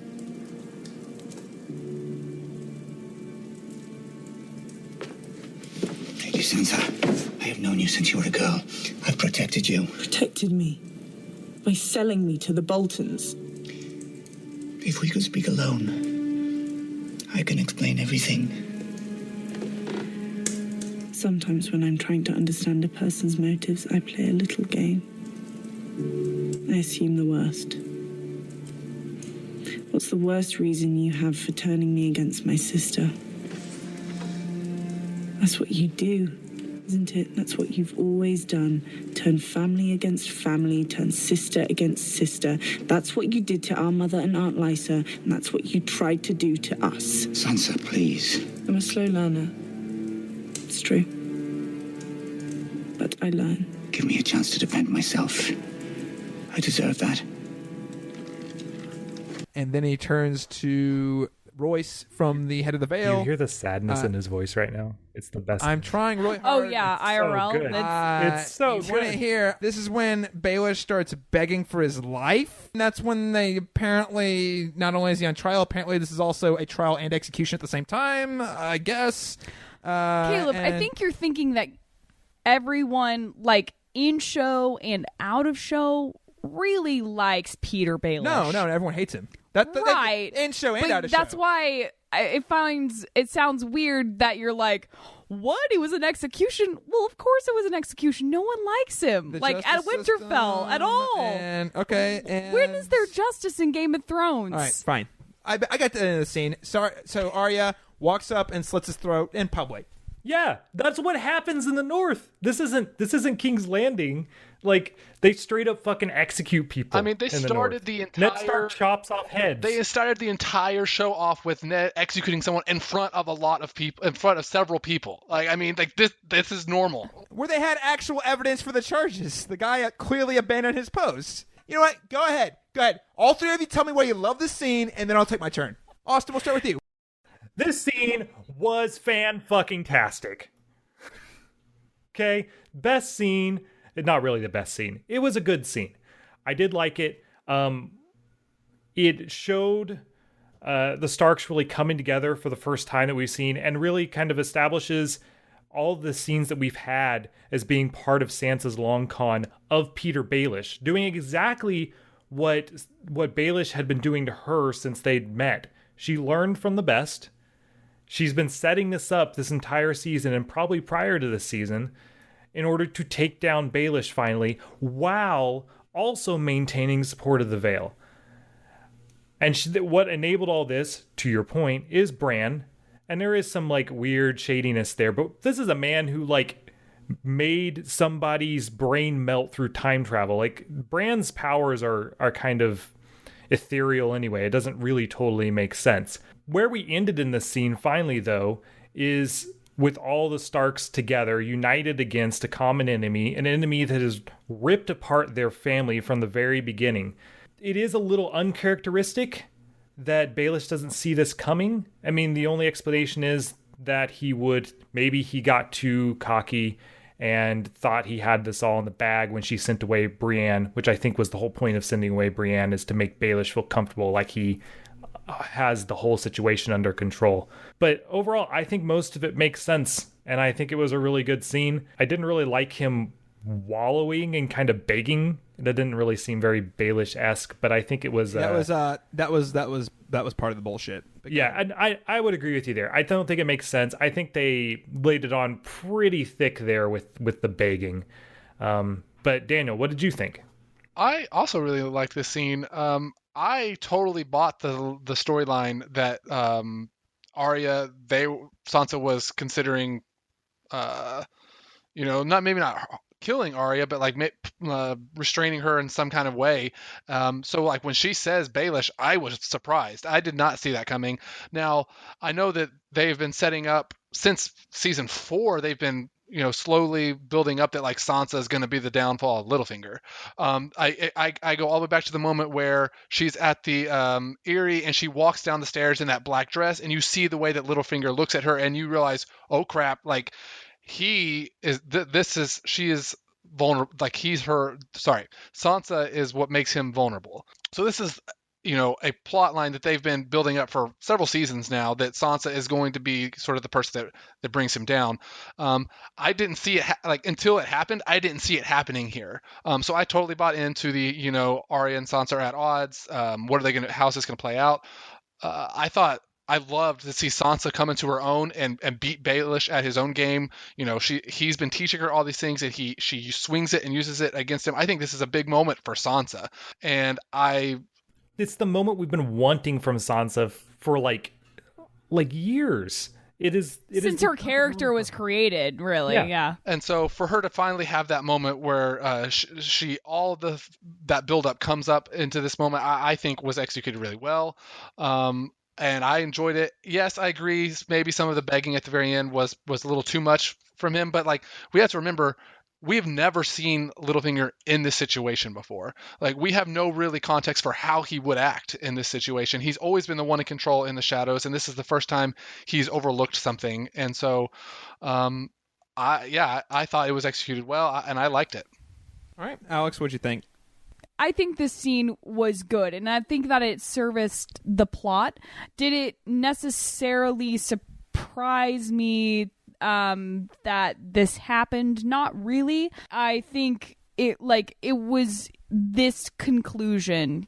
I think this was maybe the better word is more like fan servicey. It didn't I don't know if this is like a more of a true Games of Thrones moment, because normally Game of Thrones tries to subvert your expectations, and I feel like the banding together to defeat a common enemy is kind of something that would be what an audience would want and expect, and isn't kind of thwarting us.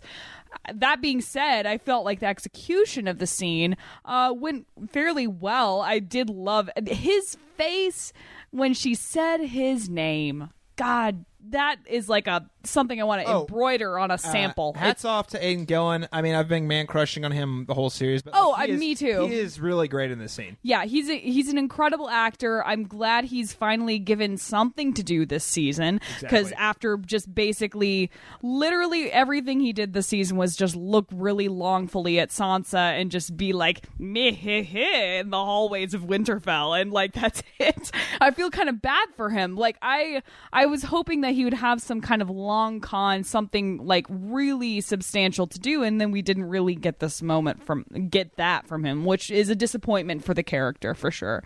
But was I satisfied that he's dead because he's not a very nice person? Yes. Do I want Arya to take his face and pretend to be him at King's Landing? Hell yes. Yeah. That has to happen. If there's not face stealing, I call major bullshit.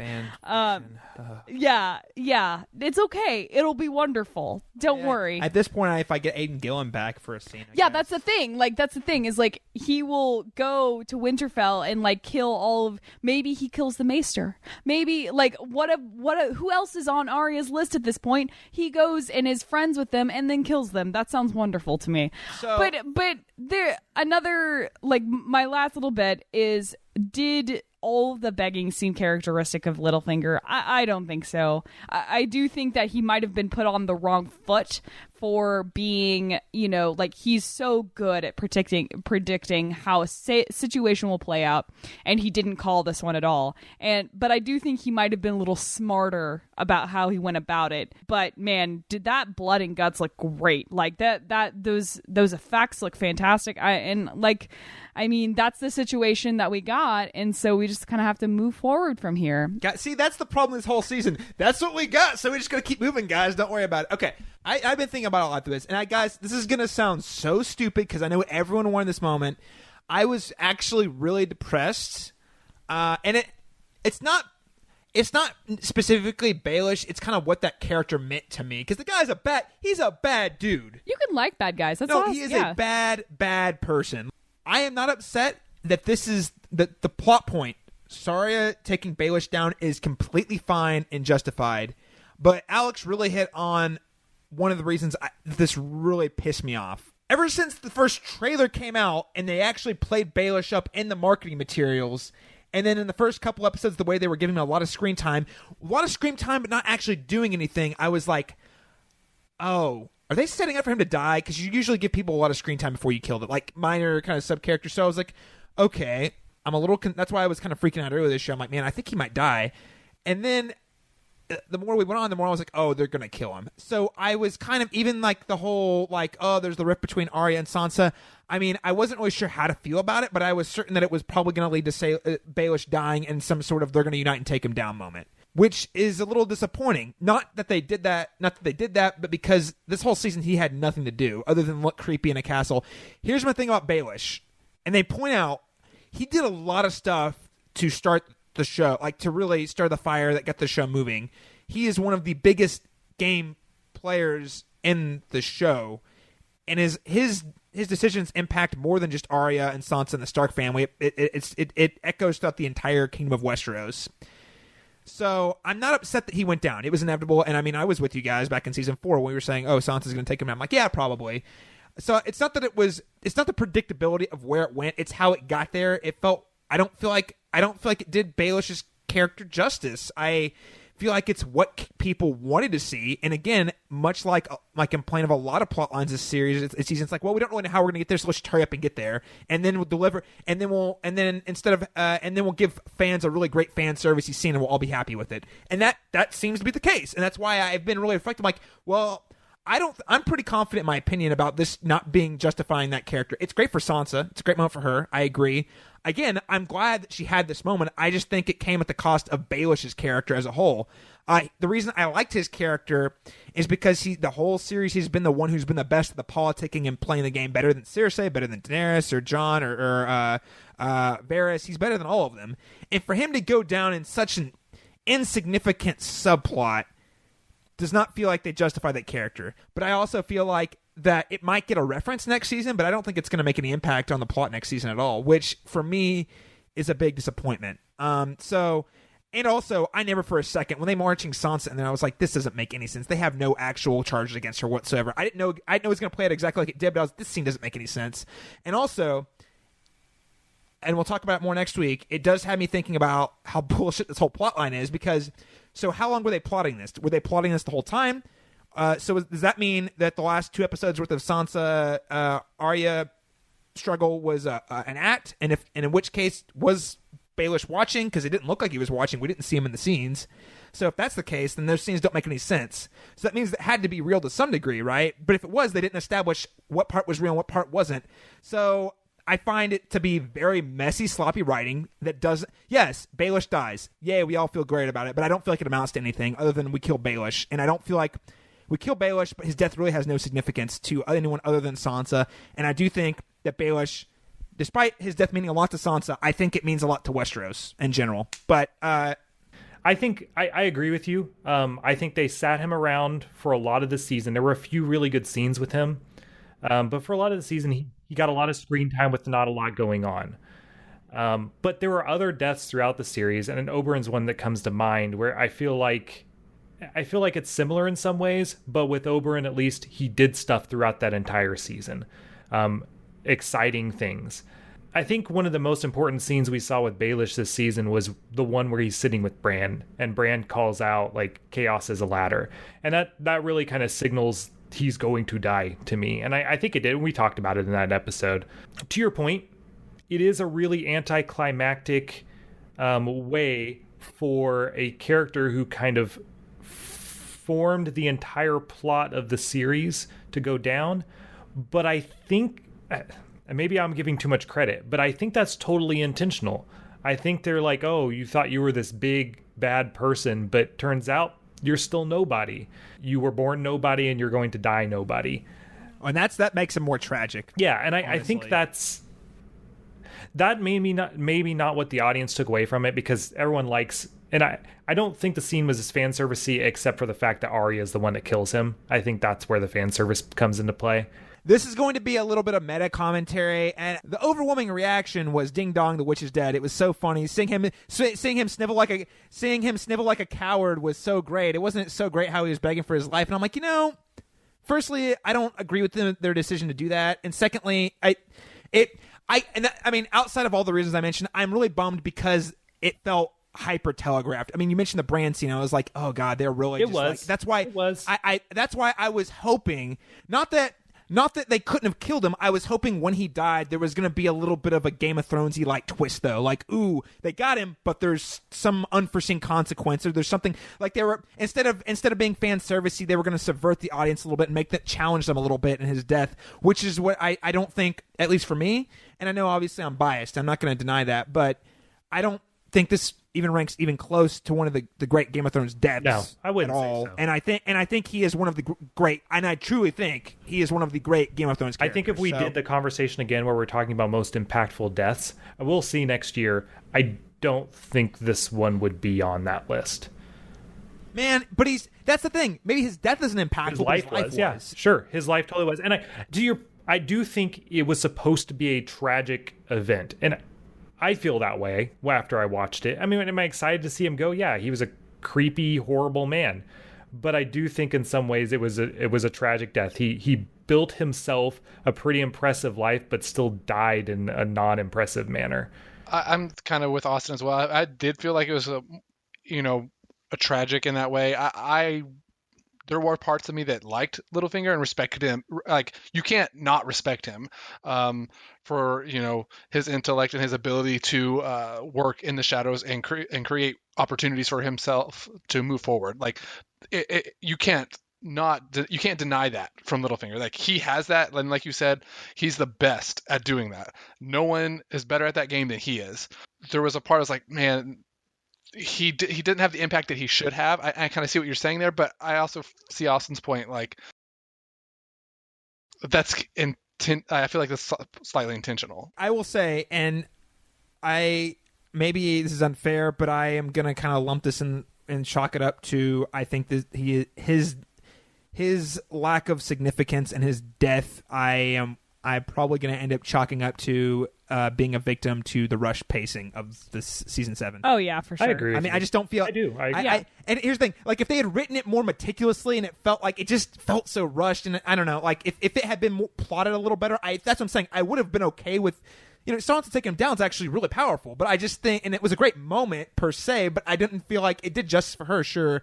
But I didn't do justice for him. A lot of things didn't make sense to get them to that point. I agree. I mean, with everything that's being said from Caleb and from our friends beyond the wall of the television screen, I feel like that.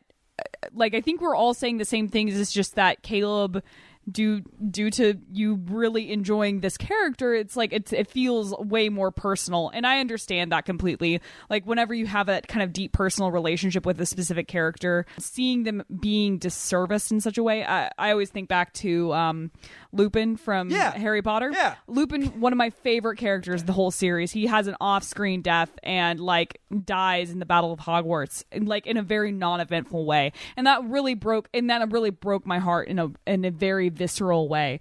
And it hurts and it sucks, and you have to mourn that, and you're gonna do that, and you got to do that, and that's the thing that you have to do. And I think we're all agreeing in the fact that this felt like a rush job, that we all wanted Sansa to do it or be responsible for it, and we got that, but it definitely needed way more time, and freaking Littlefinger needed more to do besides just being weird in Winterfell for an entire season by himself. Poking his head he around had the nothing corner. to do, just I'm in here. Hey, look, I'm in the shadows. Woo! Exactly. It just felt like more of a caricature of Littlefinger than it was legitimate Littlefinger. Going back, I will never forget. The season 1 scene in the brothel where he's monologuing about his motivations, and it's really weird because he's watching two prostitutes have sex and instructing at the same time. It's a very weird scene, but it's also an incredibly powerful monologue, and that was where I was like, this guy's brilliant. And then seeing how he consistently throughout the entire series made moves based on on the monologue he laid there, only for him to make a lot of decisions I didn't quite understand in the line. Honestly, since season 5, the second he handed Sansa off to Bolton, I mean, we talked about it on the podcast too.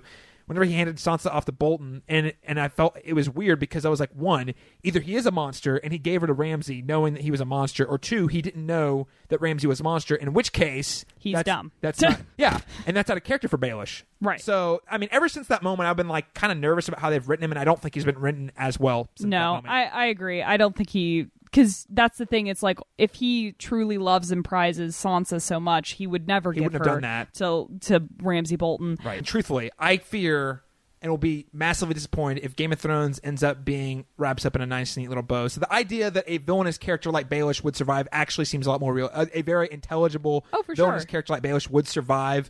To be miserable, sure, but that seems a lot more like kind of the Game of Thrones that I know. Exactly. More interesting. It's the Game of Thrones that kills your main character at the end of the first season. Right. Like, I mean, right.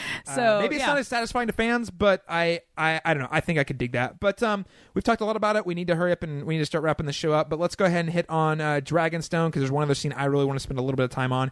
Dany has her small council meeting and decides that she's going to partner with Jon Snow, and they're going to ride a boat into the White Harbor, which is the northern, kind of the showcase, northern place to sail into, the docking location, which is hinting at some fun and steamy incest. But then the moment I was really did not expect and was really blown away by was Theon. Jon's walking out of Dragonstone, and Theon confronts him. I always wanted to do the right thing. Be the right kind of person. But I never knew what that meant. It's always seemed like that.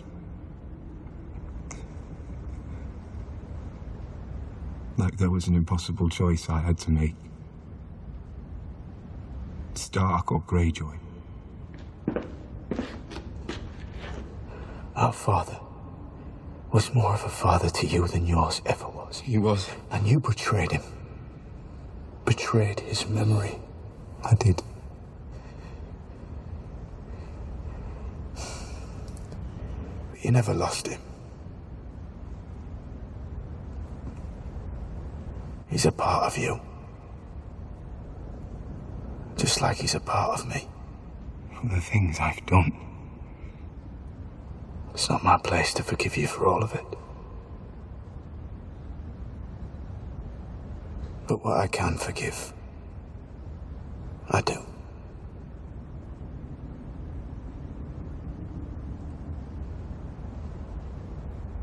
You don't need to choose. You're a Greyjoy. And you're a Stark. I got a little teary-eyed.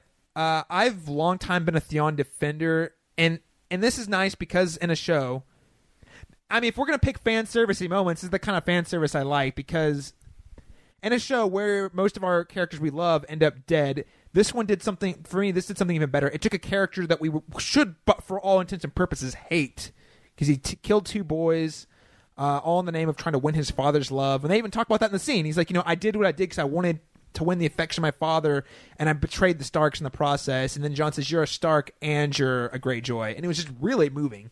I mean, really moving. And it was an act of forgiveness, which is something we never ever see on the show, like true, honest forgiveness. And I like that because it's a character that we should all hate. Firstly, because he did atrocious things. Secondly, because he became Ramsay's kind of bitch boy who was like totally a broken human. And it was sad and tragic, but he was almost so pathetic. You wanted to see him get put out of his misery. And he should have, by all intents and purposes. But they didn't do that. They let him live. He was able to survive long enough to find a form of redemption. And it looked a lot different than I expected. And that's something that is subverting Game of Thrones in a way that I think is really impressive, because I don't think anyone expected that from Theon. A character who does get redemption, and then I did from the beginning. I knew Theon from the beginning, from season one. Not from season one, no. From the time he was getting tortured, I thought he's gonna have a redemption arc in the same way that Jaime has. In fact, those two characters are probably have the longest character development arc, I think. Right. I'd agree with that. Yeah, and it's been very rewarding watching the both of them because they're also really complex. They've all done really terrible things, but then they also have this sympathetic aspect to them that makes them more than just a caricature or an archetype. They're like real humans, with the nuances and the flaws and everything. Well, I mean, I go on record like way back when this podcast started was season 3 when he was being tortured, or little preview season 3. It's not in this RSS feed, but it is a season that was recorded. And I remember saying, I think Theon is like Shakespearean, and I still stand by that. Was like 4 or 5 years ago now. I still stand by that. He is a man who wanted the affection of a father, and for whatever reason, when he was young and stupid, got in his brain that Ned Stark wasn't his real father, even though he was the one who was raising him, and then he needed to win the affection of Balon Greyjoy, and he couldn't get that because Balon did not give a shit. And that's kind of been his arc, that he did terrible things to win his father's affection. But that's something I think most humans can relate to. Oh yeah, who does not want the affection and approval of their parents when they're teenagers or young adults? Like, that's an important thing I think most of us can relate to. So even though he did terrible things that were terrible and he deserved penalty for those, that's a very human thing that I'm glad they followed through and didn't do the easy thing, and also the fan servicey thing, because a lot of people wanted to see him die because of what he did. I'm glad they held out and gave him. I can't exactly, like, I cannot explain how, like, when I saw him just fighting back, even though he's getting like punched in the face, the fact that he's like standing up, like, I just could not help but smile at the scene.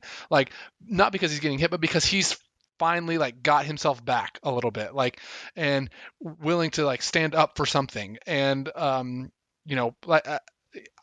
it was just, I can't even put it into words how happy it was for me to see him finally get that back. And then for him to actually end up winning that, this fight, and then rally the troops, was just a beautiful, beautiful moment. We'll bypass the lame cock joke, by the way. I thought I really liked that whole sequence. I liked the Jon bit. And I've never really had that deep hatred for Theon Greyjoy. He's more that tragic character, who's like pitiable. Yeah, definitely pathetic. Because of the pathetic, and especially with the Reek thing. Like, how could you not have deep sympathy for that human after whatever he went through with Bolton? But whenever he goes out and like he fights it, and like, oh my god, they're gonna do it. They're gonna kick him in the penis, and he doesn't have one, and we're gonna laugh about it. And that happened, and I was really mad about it because I was just like, that was such a fucking trite thing to do. And for him to like, this whole fight like hinges on the fact that he doesn't have like his manhood anymore. And I thought it was too much. I wanted him to win on his own merits. Yeah. I wanted him to win on his own merits, not just because the dude can't punch him in the dick. I thought it was so dumb. And what was such a otherwise incredibly well done moment for him? It was plotted, good character development, sympathetic moment where he's winning and he's like, stay down, and he gets up, stay down, and like, for that to end that way, I was just like, fuck off. It's like a 13-year-old hijacked the scene for like they wrote like 2 lines. Yeah, the 2 lines that like define the sequence. I mean, at least any other way that could have like resolved with him taking the fight, like, and winning, even if he got like beat his head in. Like, I mean, he got his head beat in. Like, ugh. I agree. It was kind of a childish shenanigans move there, yeah. But I will say that, for all the crap everyone is giving Theon, the one time I did go on social media this year, after this show, after episode 2, when he jumps off the ship, like, does he attack Euron and then die there? Yara's dead. No one's gonna go save her. Jon walks out of that meeting with Theon and basically like, go save your sister, because I'm not doing it. It's your sister. You go do it. Take care of it yourself. Theon's not there. Nobody's there to help. Yeah. Well, and he wouldn't have survived. Right. Which is dumb. And I would have, and also like, people are not fully like, and I feel like that whole sequence builds up to the fact that, and I think it did a good job of reiterating the fact that you can't just like walk away from something that Theon experienced and not have like deep PTSD about the whole situation. Like, they were pulling out teeth and everything was so grotesque in that battle, and that was like triggering such deep emotional complex responses in his brain he probably couldn't control if he would have stayed for Yara or not. Like, it could have been like, I mean, he was his literal flesh and blood. You know, he would have died for her, but in that moment he could not do it just because his brain wouldn't allow him to. So I mean, I'm not calling crap on Theon for having an emotional mental breakdown in the middle of a graphic battle. That's kind of much. I hate the internet. The Theon hate reared its ugly head in that moment, and then I was like, oh yeah, I forgot. I think that's like totally wrong. That's dumb. Completely wrong. It's dumb. They got the wrong takeaway. We got some R+L J shit to talk about. It's really weird that in this episode that's the thing I forgot was happened because it's already been established. It's so like, okay, it's just weird. Okay, now this is the one time in the episode where the fans predicting this is fine. This is the theory that for years and years and years has been predicted. They kind of have laid it all out for us. All the pieces were there. And on this podcast, we really figured out like 2 years ago. But, however, they finally put it on the table, and they put it on the table. I'm going to put this all as quickly as possible. They put it on the table in a way that kind of throws the audience lust to see Dany and Jon betting together in your face by saying, man, that's some hot sex, but guess what? She's his aunt. Like, in the same sequence. It was very, if you watch after the Game of Thrones recap, they make it very clear that they put those two scenes on top of each other because they wanted the audience to feel bad about it. They want to say, hey, fans want this, we want this, until we realize that Bran's got this crucial information that, oh, wait, that's his aunt. You know, well, I think that the main thing on after the thing was them talking about, oh shit, now they're going to have to deal with the fact that there's going to be kind of an internal power struggle and things aren't just hunky-dory, and the fact that they're all together. Right. Especially because the footnote, and it's like, oh, and she is his aunt. Right. I mean, that was like definitely the more like subplot thing, because this show has an interesting relationship with incest. I don't think that's like that's going to cause Jon lots of internal bullshit later. Dude, yes, that is going to, his whole reality and existence is going to get shattered. Yes. Hard. Yes. Because an honorable man he is, that it's going to get shattered. Sure. And Dany is also going to be nervous and probably upset because technically, by the laws of the land, if they maintain them, that would make Jon the rightful heir and not her, and she's not going to like that. Yeah, I don't think that Dany's going to have an issue because, sadly, like the Targaryen way is you do it with your relatives because the bloodlines got to be pure. Oh, she's so fine with like that, she's like, it's probably like more of that footnote treatment. Her main concern is who is going to be the rightful heir to the throne. Jon's going to be the one freaking out about I just boned my aunt. So yeah. I do want to say that I really did enjoy that we actually got a little bit of a flashback with Rhaegar and Lyanna. I thought that was really cool. Like when I saw that, I mean, I know it's like doesn't do much, but like just from like a fan, like audience perspective, I was like, man, it's really cool to actually see that moment where they were in love and they did get married. I thought that was just really cool to see.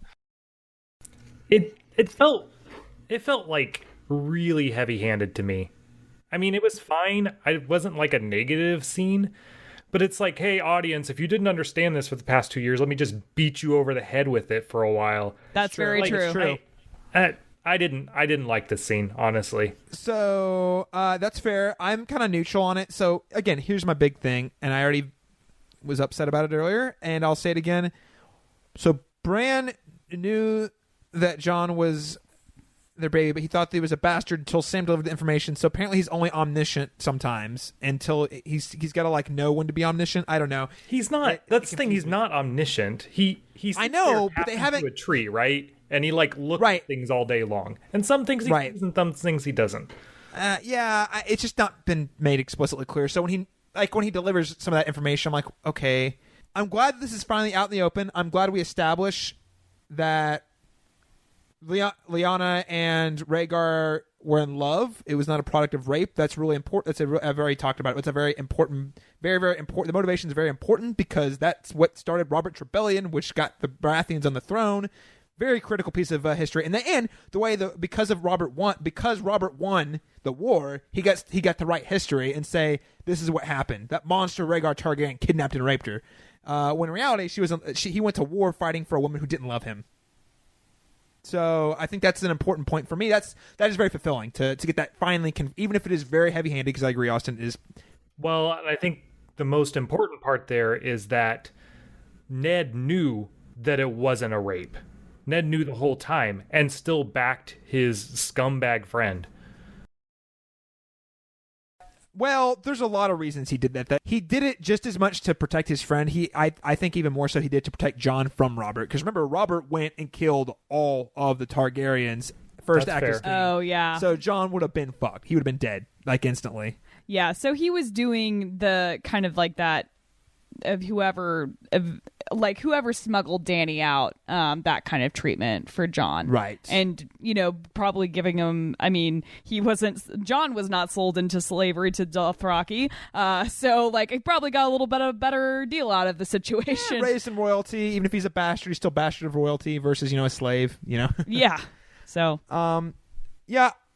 And I think maybe we'll delve a little more into it next week. I'm really glad that Bran said that. At least maybe I want too much here, but I'm glad that Bran actually said Robert's rebellion was built on a lie. I'm glad that he said that out loud, because for some reason I do feel like a lot of the fans haven't seen some of this, and so I'm glad he just said it out loud. Like people realize like this is actually what happened. Like it, I don't know. Maybe I don't know, but I'm glad he said it out loud.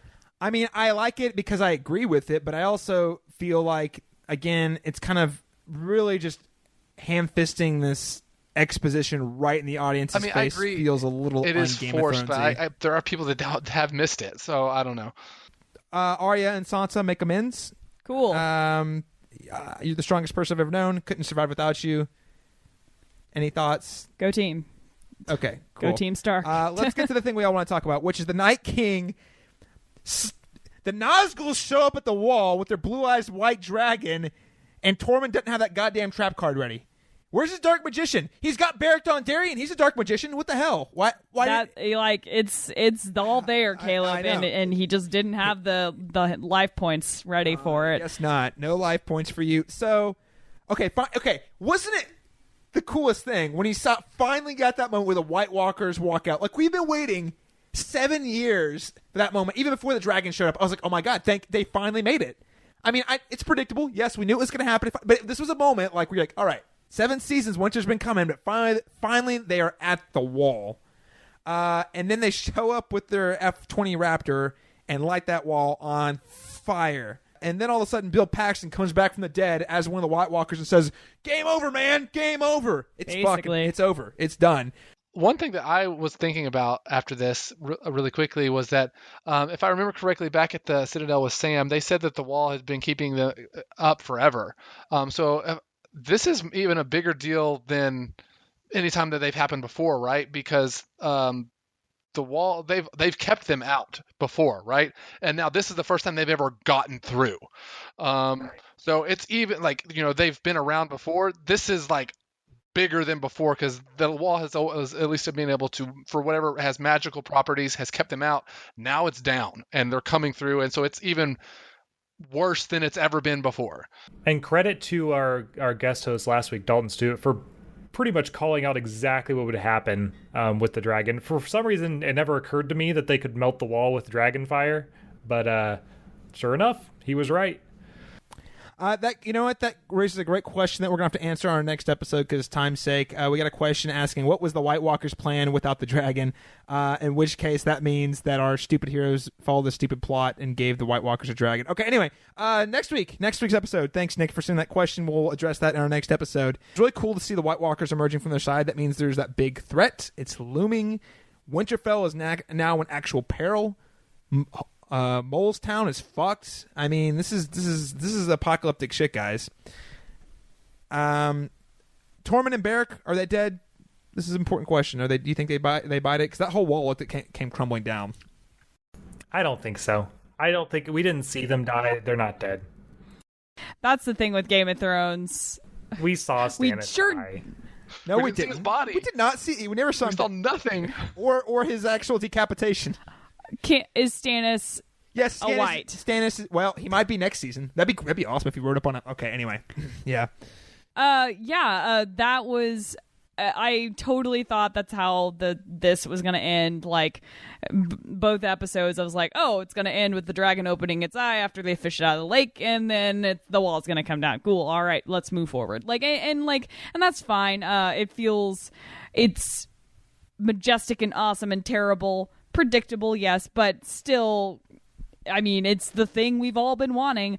This is the type of predictable that seems like it's okay, though. Yeah, this is the aspect of the conventional story that's always been the DNA. Exactly. But I do think that we should all keep in mind that meme that was on the internet that was like, that charted Jon Snow's, like, distance traveled this season versus the White Walkers, and the White Walkers is like 5 miles or something, and Jon Snow's is like the entire continent, like multiple times. Yeah, like at least 10 times.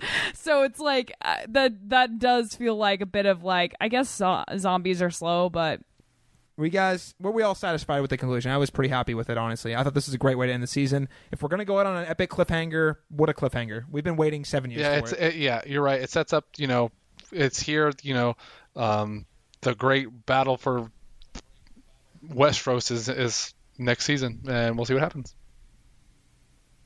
Yeah, I mean, I'm satisfied with how this episode turned out, and I'm looking forward to seeing more. In like a year and a half, 2019 probably. Austin? Yeah, for all the issues that the season had, and I was less harsh on it, I think, than a lot of people were, mostly because I felt like it's still better television than the vast majority of things on television. It was one of the, I mean, if not the weakest season. I am still happy with where we ended up. Guys, we've only got 6 more episodes of the show left. That's ridiculous. I know. They might be extra long episodes, but still. They're all feature length. Yeah.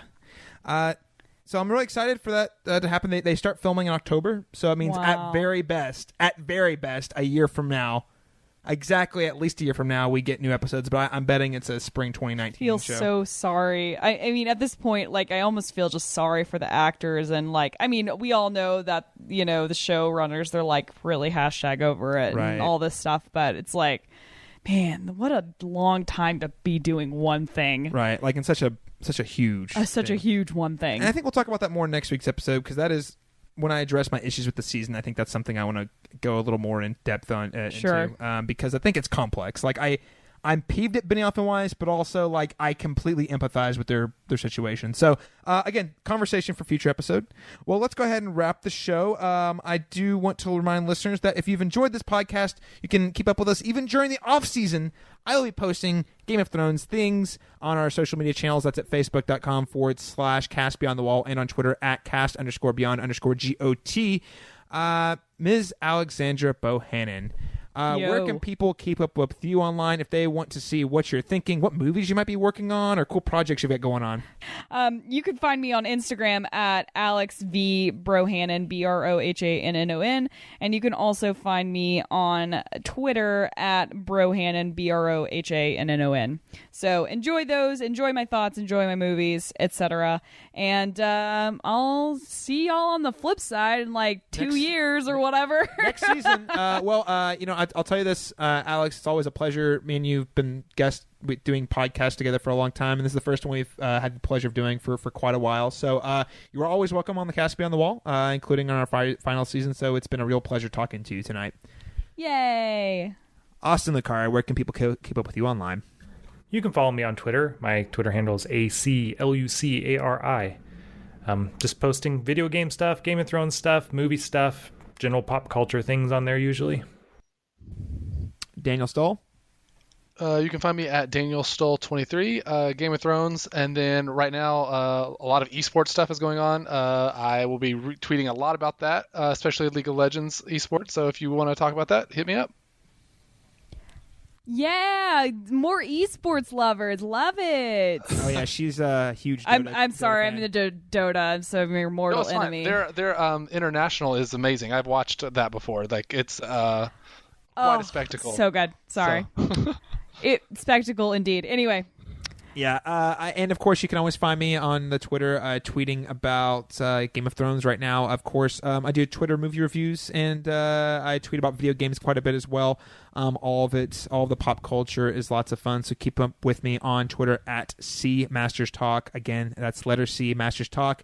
If you want to, if you do enjoy the movie chatter, you can find me on Letterboxd at CMasters91 as well. My entire online portfolio can be found at calebmasters.net. And if you really want to read some high analytical essay stuff, you can find more of my work and a lot of my other projects at thecinematropolis.com. All right, guys. Well, quickly, there's nothing to prehash, but poll that we'll lead into for our final episode of the season. Will Jon, knowing his heritage, impact his ability to powerbang Daenerys? Oh my god. That's the poll. Yes, no, or gross. Well, it's not gross. Not gross. It was beautiful. That was, I mean, I have to say, I've never seen two more attractive people go at it. Absolutely. Absolutely. 10 out of 10. True. Like, it was everything I thought it would be and more. Dude, Jon Snow's been doing so much goddamn leg day. Holy shit. 18 inches of snow. Oh my god. Like, it's a blizzard, guys. Come on, get your head out of the gutter. Winter is coming. And snow has come. We're gonna get a Targaryen baby out of this, I bet you. And on that note, thank you so much for tuning into our discussion of Game of Thrones Season 7, Episode 7, The Dragon and the Wolf. Join us next week when we wrap our Season 7 conversation with one more Season 7 overview right here on the Cast Beyond the Wall. And until next time. Kapow.